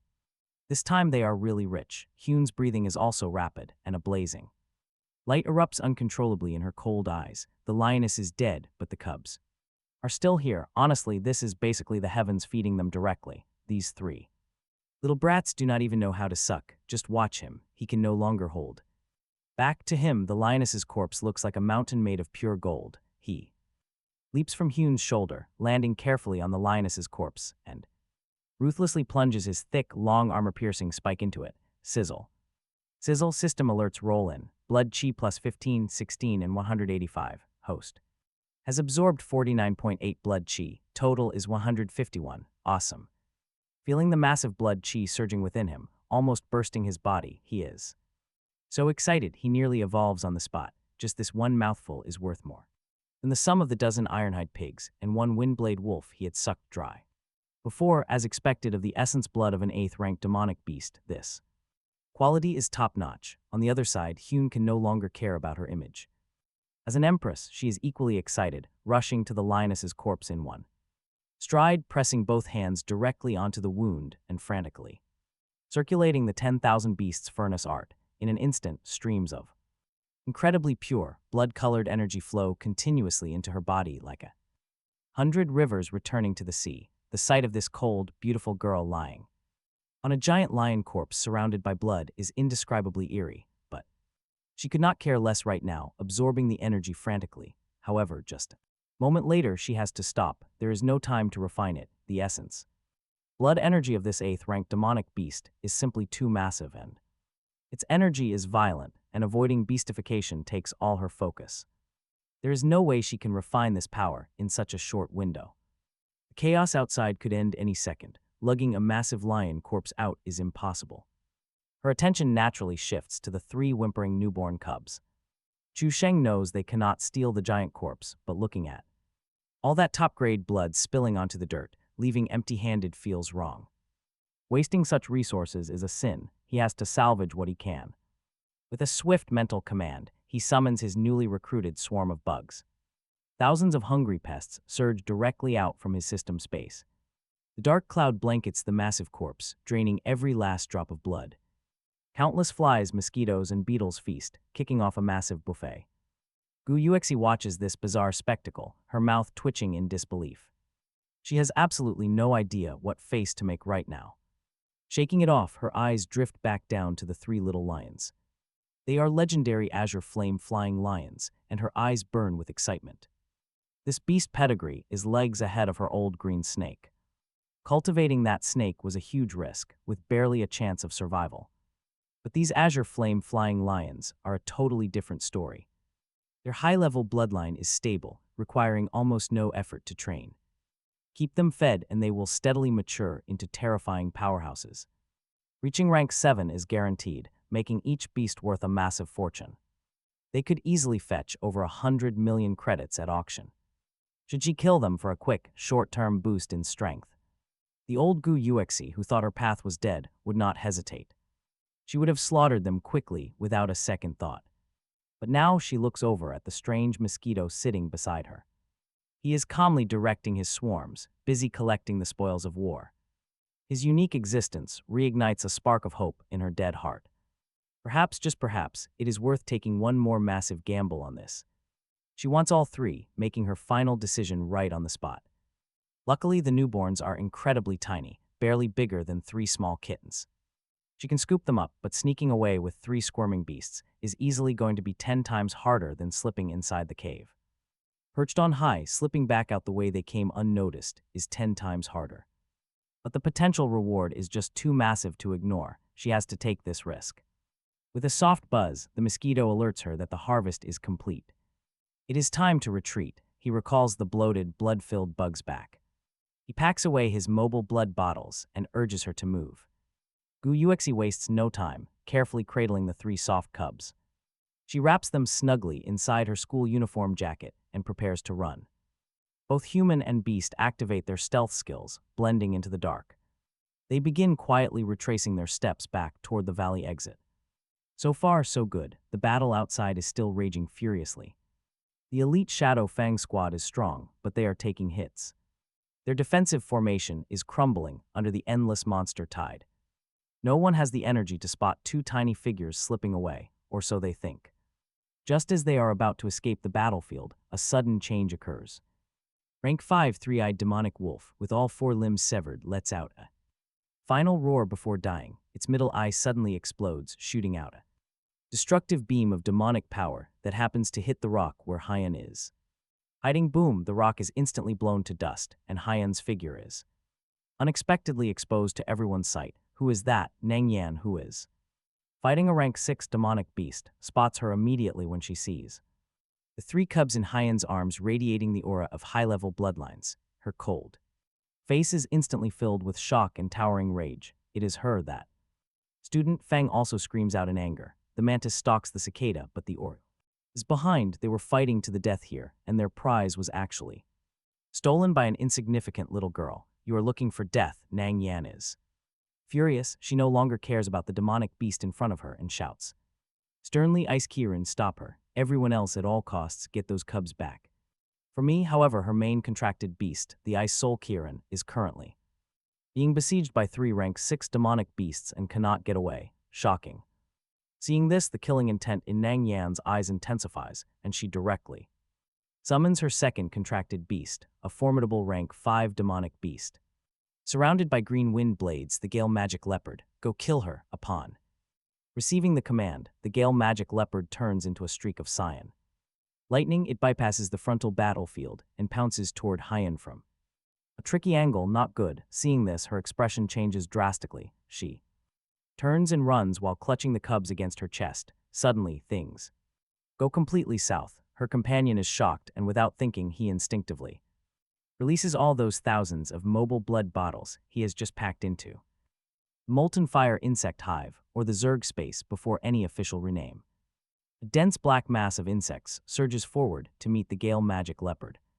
Courting death, the Gale Magic Leopard looks at the swarm of overconfident insects, a hint of disdain flashing in its eyes. It opens its bloody mouth and a violent tornado blade gushes out, instantly grinding the hundreds of mosquitoes in the front row into a bloody mist. However, it is this very move that causes it to make a fatal mistake. Those shredded mosquitoes are filled with the essence blood of the rank 8 Azure Flame Flying Lion. As the blood mist explodes, the pure blood splatters all over the Gale Magic Leopard. In an instant, all the surrounding demonic beasts fighting the Shadowfang squad turn their heads simultaneously like sharks sensing blood. Their blood-red eyes lock onto the Gale Magic Leopard. That moving super blood pack is far more attractive to them than the tough bones of the Shadowfang squad. Roar, the nearest rank 6 ghost-faced magic spider, immediately abandons its current opponent. Its 8 legs move in unison as it lunges at the Gale Magic Leopard like crazy. Talk about an instant backfire. No, seeing this scene, Nang Yan lets out a piercing scream, but it is too late. The Gale Magic Leopard is instantly submerged by dozens of frenzied demonic beasts, unable to even let out a scream. Taking advantage of this once-in-a-lifetime chaos, Hyen and her companion finally escape the encirclement safely, disappearing into the depths of the outside the valley. Only Ning Yan's furious roar echoes through the dense forest. She screams with absolute malice, swearing to tear whoever did this into 10,000 pieces. What a totally cliché villain speech. The little mosquito can only sigh at the drama. Hearing that heart-wrenching howl, the little insect continues to fly frantically through the woods. Clinging to Hyen, he can only roll his eyes inwardly at the dramatic threat. But honestly, it makes sense. Anyone would be driven absolutely insane by this. Imagine having your delicious meal stolen right out from under your nose like that. Not to mention, her trump card contracted beast just got jumped by dozens of monsters. On top of that, another rank 5 beast was instantly wiped out. Honestly, Ning Yan has some serious mental strength for not fainting right here. The girl and her mosquito companion run frantically for a full 10 minutes. Once they confirm they are safe, they finally collapse, panting, inside a hidden cave. Hyen gently sets the 3 whimpering little lion cubs down onto the ground. She leans heavily against the cold stone wall, gasping desperately for some air. Sweat beads on her forehead as her chest rises and falls from the exhaustion. A mix of sheer joy and deep worry plays across her cold, pretty face. Joy comes from this insane haul, 3 high bloodline Azure Flame Flying Lion cubs. Whether she raises them or uses them for cultivation, she wins. They are perfect for her 10,000 beasts furnace art. It is a massive victory, but the trouble coming her way is just as massive. Ning Yan saw her face, and the Jingha Guild holds massive power in Gang City. Tracking down a simple high school student would be incredibly easy for them. At her current level, she cannot possibly face a rank 7 beast tamer. The guild could crush her effortlessly by just sending a single squad member. She needs a safe haven, and fast. Hyen's mind starts racing for options. Soon, the only real solution comes to mind. She has to go back to school. Gangyangwu High School is her best bet. She quickly makes her decision. In this world, the Great Sha Federation relies on 2 massive pillars. The Ministry of Education and the Military Department run everything. Together, they ensure the survival of humanity against the endless threats. Humans are no longer the absolute masters of the Blue Star. Beasts occupy the forests, while hostile alien races watch from spatial rifts. With hundreds of spatial rifts open, war has become the norm of this era. Because of this, the Federation highly values the specialized martial high schools. These academies train elite martial artists and powerful beast tamers to fight back. Each school is a true cornerstone, the absolute cradle of humanity's future. Their status is so prestigious that it even surpasses the local city lord. Even though the Jingha Guild holds massive local power within the city, They would never dare to openly challenge Gang Yangwu High School. Rushing inside to assassinate a student would be absolute suicide for them. Doing so is basically declaring war on the great Sha Ministry of Education. If that happens, the military department won't even need to step in. The ministry can simply send a single inspector to solve the issue. They would wipe the entire Jingha Guild off the map in seconds. As long as she can stay inside the school, she will be completely safe. To the absolute limit, at least she won't worry about assassins at her door. She just needs to hide safely until the joint exam is over. Once she displays her true talent and strength, she will catch the attention of higher levels and earn direct protection. Knowing this, Hyun doesn't hesitate for a single second. She even care about processing the dozen valuable monster carcasses left behind. The money is important, but her life is worth more. She clutches the 3 whimpering little cubs tightly to her chest. Bolting forward, she escapes the dark forest at absolute breakneck speed, heading straight for Yangmu Hall, but bringing 3 live wild beasts. Into school won't be easy. Wrapping them in clothes is useless. She needs a beast taming pouch. Usually, taming spaces only unlock inside their consciousness after reaching the high 5th rank. Until then, carrying contracted beasts requires a specialized taming pouch. So she quickly runs back to the Yangmu Hall to purchase one. She spends every single coin she has on the cheapest pouch. The low-grade pouch is cheap, but the internal space works. It is easily large enough to hold an adult ox. That makes it more than perfect for her 3 tiny, kitten-sized cubs. Once the cubs are settled, Hyun doesn't waste another second. She sprints straight back to the campus of Yanglu High School without stopping. As she steps through the familiar gates, her panic finally eases. But she knows the terrifying nightmare is still far from over. Living off campus means her daily commute still carries high risk. To guarantee her safety, she must remain on campus at all times. She needs to apply for on-campus student housing right away. With her mind made up, she walks straight to the office. Standing outside the door, she raises her hand to knock. But the sound of voices speaking inside stops her dead in her tracks. After a brief hesitation, she raises her hand once more. Before she can touch the wood, the door suddenly swings wide open. A polite, middle-aged man in a sharp suit walks out. Hyun's sharp eyes instantly lock onto the badge on his chest. It features a winged sword with 2 very distinct characters. Jinghao. In that single moment, her pupils instantly shrink to pinpricks. The Jinghao Guild is here. Why are they with the dean? Have they already tracked her down this quickly? Her heart completely drops. Instinct kicks in, and she subconsciously turns around to flee. But she is too late. The dean's booming voice calls out. Hyun, what are you doing just standing there outside the door?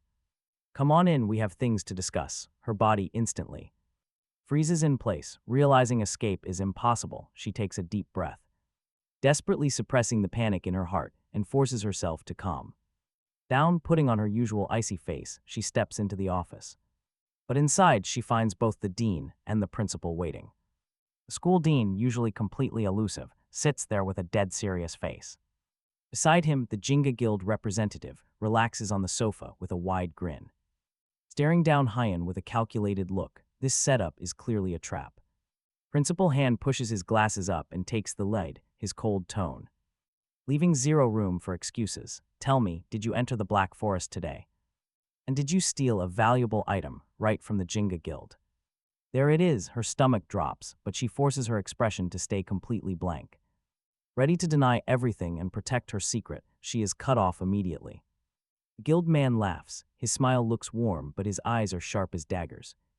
Ignoring her face entirely, his gaze pierces straight through her school jacket, locking directly onto her hidden bag. No need to lie to me, little girl, he says. There is absolutely no rush to deny anything, his tone carrying a playful edge. I can sense the faint spatial ripple coming from your body. It is a beast tamer bag, right? Do not make things hard on us. Just hand over whatever you stole and show the principal and the dean. As a grade 5 beast tamer, his spiritual power is on another level, making him incredibly sensitive to the distinct trace of any spatial bag.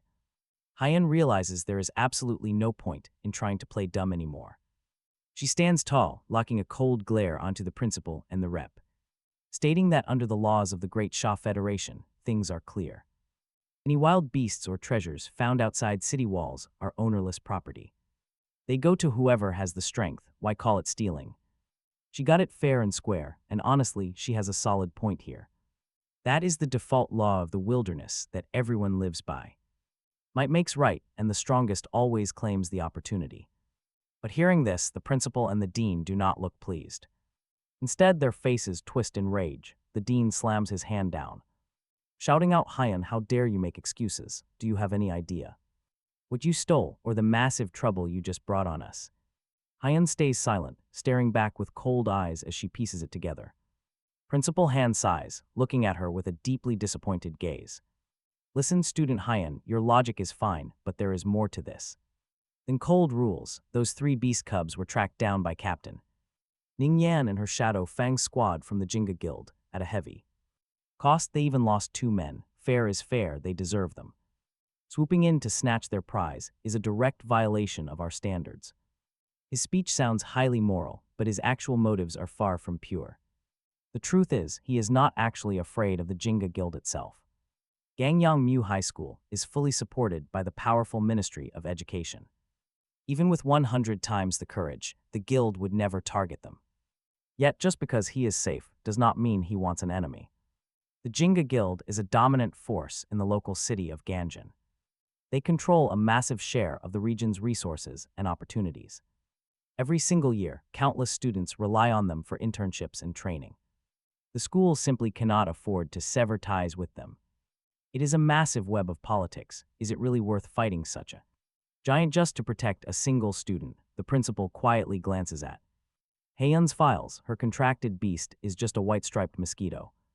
And her family is poor. The choice is obvious, damaging their own reputation. For a worthless student with zero future is a terrible trade. Sure, she has plenty of guts, but she clearly lacks any common sense. She provoked the wrong crowd, and now she has only herself to blame. Hearing this play out, Haeun's heart sinks. She expected this betrayal from the very beginning. The academy never had any real intention of shielding her from them. The principal and the dean were on the side of the Jinga Guild all along. They do not care about some wilderness rules, and they certainly do not care if this girl lives or dies. All they care about is the academy's bottom line. Why offend the biggest hunting guild in the city over 3 high-grade monster cubs? Even if the Jinga Guild avoids direct conflict, they would cut off vital resources and future cooperation. And what does Haeun bring to the table for them? To the school leaders, she is nothing but an absolute nobody, a weak student who bonded with a useless bug and has mediocre talents. Her entire career as a beast tamer is basically dead, risking their necks for someone like that makes no sense. The math is simple to them. Honestly, Haeun expected this. She just did not think it would happen so fast. She only wanted to keep her head down until the entrance exams. But these 2 corrupt administrators are selling her out without a second thought. Clinging to her shoulder, hidden under the collar of her shirt, the little mosquito listens to everything and almost laughs out of sheer anger. No matter the world, greed always wins. Suddenly, the representative of the Jinga Guild stands up with a fake, slimy grin plastered on his face. He slowly corners her, demanding in a cold, heavy voice that leaves no room to negotiate. "You see, your principal and dean are reasonable men. Now hand over the beast taming bag, return our goods, and we will let bygones be. Bygones, forgive and forget. Only an idiot would buy a lie like that." Haeun sneers in her mind. She knows exactly what that promise really means. They want her to surrender the loot and then wait quietly to get killed. It seems she is backed into a corner with only 2 remaining options. Either give up the 3 beast cubs to keep her spot in the academy, or fight to keep them. The Jinga Guild wouldn't attack her on campus, but the administration would instantly expel her to please the powerful guild. And once she loses the school's protection, she becomes easy prey on the streets. But even if she yields and surrenders the valuable cubs, will they really let her stay? Her eyes suddenly drift over to the dean's desk. Sitting right there next to her student file is an official document. It is a recommendation for expulsion, already filled out with her name. It is completely obvious. No matter what choice she makes today, the school has already decided to throw her away. They are selling her out just to buy peace with the guild. In their eyes, she is already completely worthless. Giving the Jingjo Guild a satisfying explanation, both choices are dead ends.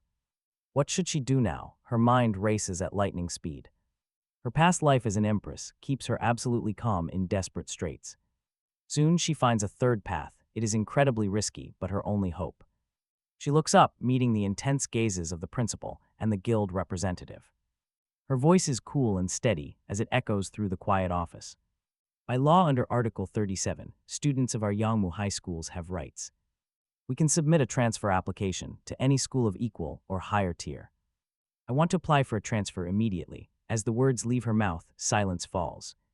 The dean and the principal exchange startled looks, completely caught off guard. They can barely hide the sudden shock flashing in their eyes. But that shock quickly turns into pure amusement. They know this rule inside out. It is a special loophole made to protect young talents from local corruption. While a transfer application is pending, the student's status is completely frozen. This means the school has no power to expel her yet. They cannot touch her or take any disciplinary action right now. This is the only move she has left to save herself.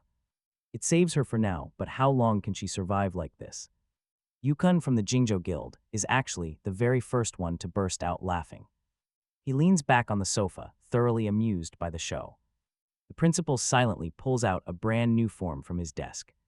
He slides it right over to Heian. So you want to transfer, do you? I have the form ready. Which school do you want? Fill it out. They both know the harsh reality. The transfer application process is incredibly brutal. The entire process only takes 1 week to finalize a decision. And with Heian's terrible school records, no academy will take her. Finding a school in the entire Swaying province is practically impossible. She is merely delaying her inevitable doom by a single week. This is nothing but a desperate struggle, but Heian does not care. She grabs the pen and without a single moment of hesitation, she writes. She fills in the target school, Dunnan First Yangmu High School. When the principal, the dean, and Yukon see those words, they freeze. Talk about an absolute shocker. The entire office goes completely dead silent. After a few tense seconds, the dean looks at her like she is crazy. He snaps, asking if she has lost her mind from pure fear. Does she even know what kind of elite place that school is? Dunnan City is the massive capital of the Swaying province, a literal metropolis. And that school, the ultimate dream academy. Their hometown of Gang City is practically a tiny dot on the map. Gangyangmu High School is not even fit to carry their shoes. To even get in, the bare minimum requirement is exceptionally high. You must reach the first grade early stage in your very first year. That applies to both martial arts and beast taming, but look at her. The third-year joint exams are starting, yet her records are disastrous. She's barely an early-stage, first-rank martial artist right now. School, a bottom-tier institution that would not even qualify for admission. Of course, Yukon and the principal are both experts, so they can naturally sense that Heian's true martial strength is currently at the first grade mid-stage, but does that matter? They still don't know how.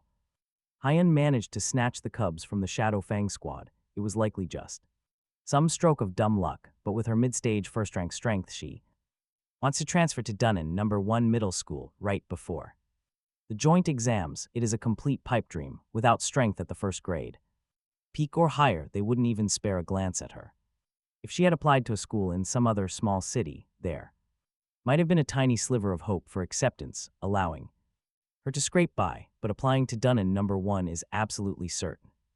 Death. A week later, once the application is rejected, she will be expelled immediately. At that point, she will end up on the Jingzhou Guild's chopping block. How interesting. Yukon looks at Heian with deep interest.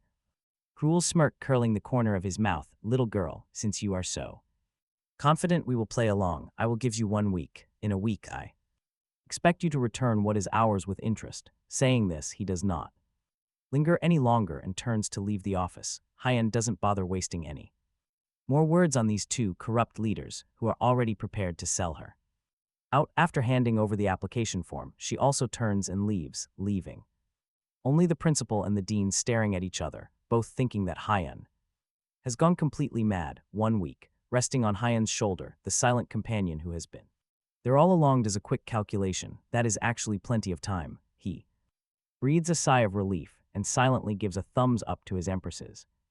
Wit, it has to be them, carving out a path to life, even in this desperate situation. Why is a week enough? Hyen is also as clear as a mirror in her heart. A week's time might be waiting for death to others, but for her it is the only chance for a desperate turnaround. She is currently carrying 3 Azure Flame flying lion cubs with high-level bloodlines. These are not ordinary cultivation resources, they are 3 mobile essence blood treasuries, with the overbearing nature of the 10,000 beasts furnace art. She only needs to consume and refine all the essence blood of 1 cub. She is absolutely certain she can forcefully push her strength from the 1st grade mid-stage to the 1st grade peak with it. A week, even touching the threshold of the 2nd rank, is not entirely impossible if her luck is good, although it is a pity to kill a high-grade monster cub of this level. As things stand, she can only sacrifice one, as long as her strength is sufficient to pass the transfer assessment for Dunnan number 1. Middle school. It won't be a pipe dream once she becomes a student of Dunnan number 1 middle school. The Jingj Guild would absolutely never dare to think about touching them again. Meanwhile, his own little schemes are clicking away. If the Empress can suck blood, why can't he? That is a high-grade bloodline cub. 1 sip would be worth more than draining an entire pig.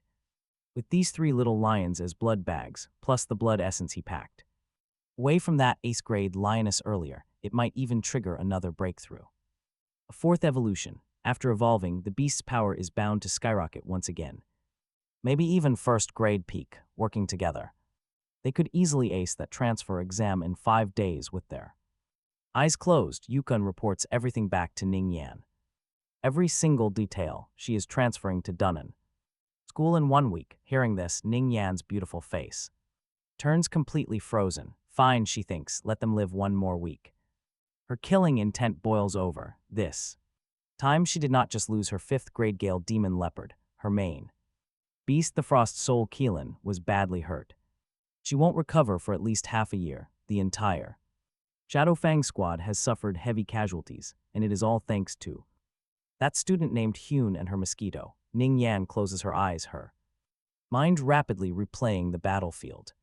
As a 7th grade beast tamer, her spiritual power far surpasses martial artists at her level. In the chaos, she sensed something off.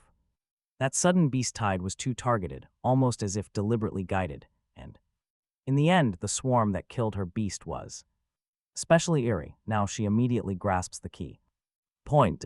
There was a faint, highly unified mental command circulating, such control over the insect swarm, though immature, truly existed, just like a beast tamer directing their partner. Although the source of this command was perfectly concealed, a trace of its fluctuating energy matches the spiritual wavelength from Hyun's beast. So that is how it is. Her eyes snap open.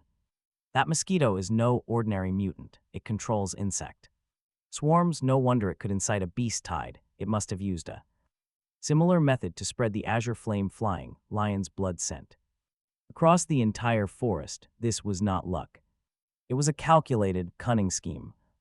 Little girl at 1st grade mid-stage and a mutant mosquito. They actually played her for a fool. Ning Yan laughs in extreme anger, but her killing intent toward Hyun and the mosquito also rises to unprecedented heights. That little girl absolutely must die, both of them, 1 week from now. She will make them beg for death and find no escape.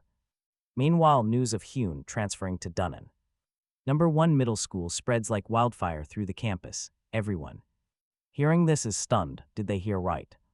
The campus beauty with a mosquito is transferring to Dunnan number 1 middle school. Is she insane? Where does she get that confidence? She probably suffered too much shock and lost her mind. What a pity. At the same time, news gradually spreads within the school about Sanho and his lackeys going missing, but no one connects this to Hyun. In everyone's minds, she is still. They think she is just a useless low-tier beauty, convinced Han has lost her mind. Utterly clueless about the shocking truth hidden just beneath the surface. After leaving the principal's office, Han avoids her classroom and goes straight to the academic affairs department, hoping to apply for campus housing again. Predictably, it goes nowhere. The moment she hands in her housing application, the staff member gives her a frosty look and flatly rejects her, claiming the school dormitories are completely full. Unfazed, she orders a delivery on her phone, spending a few dozen bucks to buy a cheap single-person tent, armed with her new gear under countless baffled stares that treat her like a lunatic. She finds an open spot on the athletics field and sets up camp. After all, there are no school rules against students pitching tents on school grounds, and staying here means no one can touch her. With that sorted, she crawls inside the tent, fully shielded from the whispering crowd. Now Han finally has a quiet moment to inspect her greatest prize from the journey. Opening her beast taming pouch, she releases 3 fluffy little lion cubs. But the moment she looks closely, her delicate brow furrows in disappointment. The smallest cub is already dead, displaying several clear bite marks on its neck. As for the remaining 2, one is noticeably larger and more aggressive, constantly dominating and bullying its slightly smaller sibling. She almost forgot that for absolute apex predators like the azure flame-flying lion, brutal infighting starts the moment they are born. It is a ruthless race for resources, where survival of the fittest rules. The dominant cub will gladly slaughter its own siblings, seeing this play out. A cold determination fills her eyes, since nature has decided she will let the brutal rules play out completely. She originally intended to sacrifice them to absorb their blood essence, aiming to reach first-grade peak within a week. Now the choice is made for her. She will keep the strongest beast to raise as her companion, letting the other 2 fuel her own rise. Mosquito buzzes happily, praising his wise empress and eager to drink. Hovering beside her, he practically drools, staring at those premium blood bags. But just as he prepares to strike, a sudden thought holds him back. He realizes it is actually the perfect moment to check his status panel. The system confirms he can trigger his 3rd evolution, requiring 10 points. In 10 hours, now that they are safe at school with the Empress guarding him, it is the perfect opportunity to go ahead with it. Without hesitation, he sends the mental command to start the process. The system confirms the consumption of 10 evolution points, initiating his 3rd breakthrough with an estimated time of 10 hours. The host will enter a deep slumber. He must ensure his surroundings are safe. Almost immediately, an irresistible wave of heavy sleep washes over him. A strange translucent fluid begins secreting from his body, quickly, wrapping around his tiny frame to construct a dark red pupa. Han looks down at the blood-red cocoon forming on her shoulder. Completely dumbfounded by the bizarre sight, how is this even possible? Just how many times has this creature evolved in the span of a few days? First the school bag, then the rental house, now a 3rd evolution. Once every 2 days, it is a total freak of nature. In her past life, she had stood at the absolute peak. She read every ancient text, yet this was entirely unheard of. No beast should ever evolve with such an insane, terrifying frequency. The rules of the entire beast taming world, a complete joke. Could this mosquito actually ignore the ironclad rule of 3 evolutions? Can it just keep growing forever? In Haeun's heart, she doubted. Her deeply rooted beliefs began to crumble. A burning spark flared. She felt the anticipation, but forced herself to calm down. Now, it was no time for distractions. She carefully set aside the pupa the mosquito had cocooned into, then looked at the dead cub. Without hesitation, she pressed both hands directly onto the cold corpse. She began channeling the power of her 10,000 beast furnace. Inside the cramped tent, person and mosquito began their incredible journey. 10 hours slipped by in a flash. Morning arrived, light returned. As the tent brightened, Haeun slowly opened her eyes, still alive. The cub beneath her lay completely shriveled, its essence fully drained away. She had absorbed a 1/3 of its blood. Her energy surged. Her strength rose, nearly reaching the bottleneck of first-grade late stage. She was incredibly close to the late stage, but in no hurry. Instead of rushing the breakthrough, she looked over at the pupa. The blood pupa, once only the size of a thumb, had swelled up. Now it was the size of a fist. Its surface was covered in spiderweb cracks. Watch closely, then a sharp crack. The shell shattered. A brand new monster slowly crawled out from within. Haeun's eyes widened in sheer shock. Its size remained small, still measuring about 10 centimeters, but its appearance entirely transformed. The beast's pitch-black carapace was now covered with dark lines. It looked like cooled, cracked volcanic lava, deep inside those fissures. Faint embers of fire flowed, pulsing with a terrifying, ominous heat. When its thin, translucent wings vibrated, it was no longer quiet. Instead of a metallic hum, they whipped up a searing current. It left faint sparks in the air, but the truly terrifying part. Its stinger, that thick, long needle, now glowed a deep crimson. It resembled a red-hot iron, ready to ignite anything it pierced. Heian stared at this terrifying new form in absolute, silent shock. She felt the heavy energy rolling off it. It was identical to the azure flame flying lion. Could it be, by drinking blood, does the mosquito adopt the racial traits of its prey? This crazy realization left Heian completely dazed once again. Unbelievable. Not only that, she sensed its bloodline had undergone a massive transformation. It was no longer a blank slate with empty power. A real foundation had formed. Now a faint demonic beast bloodline flowed inside its body, a true low-level bloodline. When it comes to bloodlines, this new form is easily top tier. No way is it some bottom-tier trash like the big-eared rabbit. In fact, it is several degrees purer than the low-level beasts contracted by most other beast taming students at school. From a bloodline-less variant, he has evolved into a true demonic beast. Heian is completely shocked but also delighted. What follows is a much deeper worry. This is already his third evolution. Can he even evolve again? The limit for low-level demonic beasts is usually only 3rd grade. To break through to 5th grade or even higher, a mid-level bloodline is absolutely mandatory. Will his potential stop here? Sujun has no time for the Empress's complex inner thoughts. He is feeling the brand new power surging through his body and opening the system panel, which is currently updating. Host Sujun. Race: Molten Heart Blood Mosquito, low-level demonic beast bloodline. Lifespan 6 months, vital energy 151, spiritual power 20. Rank: 1st grade, early stage, Molten Heart demonic sting level 4. Food tracking level 3, Molten Fire insect hive level 4, explosive flame. Flying feather level 3, next evolution, 500 vital energy 80.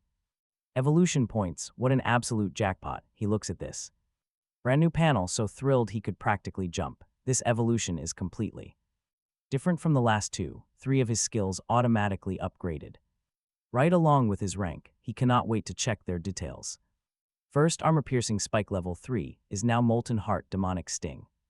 Level 4. Now it does not just suck blood, it injects azure flame power directly into the target. This energy burns their blood and internal organs from the inside, dealing massive continuous fire damage and crippling their self-healing. Next, Wind Blades level 2 is now explosive flame flying feather level 3. The wings no longer fan out wind but razor-sharp feathers wrapped in azure flame. On impact, they detonate in a small explosion, dealing heavy splash damage. Zerg space level 3 has upgraded to Molten Fire insect hive level 4, granting azure flame power to all of his insects, turning them into self-detonating fire bugs. Even though this power drains their life force rapidly, their attacks carry elemental fire, triggering miniature explosions upon death. Talk about incredible tactical value. This is absolutely insane. He is incredibly satisfied. The massive upgrades to these 3 skills perfectly cover his previous lack of area damage and continuous damage. This devastating fire is a natural counter to many. Plus, his spiritual power spiked by 10 points, reaching 20.8, sending his swarm control and precision straight up to a whole new tier. His command of the insect swarm is now absolute. After taking stock of these massive gains, he eyes his next evolution. It requires 500 vital energy and 80 evolution points, quite a steep climb. That is going to be tough, especially since 500 vital energy is already the standard threshold for a 2nd grade early stage demonic beast. But he is not worried at all. He just glances at his next targets. Even if the vital energy in the nearby cubs cannot compare to their grade 8 mother, a single bite should still get him 20 or 30 points, right? Plus his Zerg space, now renamed the Molten Fire insect hive, was finally ready now. In the Black Forest, he commanded thousands to feast on that grade 8 lioness's blood. Now those underlings become bloated, mobile blood bottles, all safely stored inside the insect hive, draining all these reserves within a week to satisfy the conditions for his next evolution. Should be easy. Meanwhile, Hyun pushes her complicated thoughts completely aside, calming her racing heart as she slowly begins to refine the cub's rich blood essence. She absorbed throughout the long night as the final trace of energy merges deep into her limbs and bones, causing the power of her inner vital energy surges violently, pushing her steadily to the late stage of a 1st grade martial artist. Yet before the joy of this breakthrough can even set in, an intense wave of irritability suddenly wells from her heart, followed by a faint stinging pain radiating through her meridians. Harsh side effects are finally starting to show, causing her brow to furrow slightly. She knows this is the heavy toll placed directly on her meridians from refining such high-level essence blood without any pills. Continuing long-term will inevitably leave deep hidden injuries. To heal, getting a meridian protecting pill is still an absolute necessity. Furthermore, the deeper she cultivates the 10,000 beast furnace art, the greater the risks become, especially once she reaches the 5th grade. The mortality rate there is a terrifying 80%, but if she can restart as a beast tamer, she won't have to practice this evil technique once she reaches the 5th grade. Thinking of this, Hyun slowly turns her head toward the dark corner of the tent, where the strongest azure flame flying lion cub lies curled up in a deep sleep. A ruthless flash crosses her eyes as she makes her final decision, and get ready, because she is about to gamble. She will bet everything on this mosquito defying logic to evolve infinitely. From today on, she is restarting her path. She sits down cross-legged, sinking her entire consciousness deep into her mind, out of the vast ocean of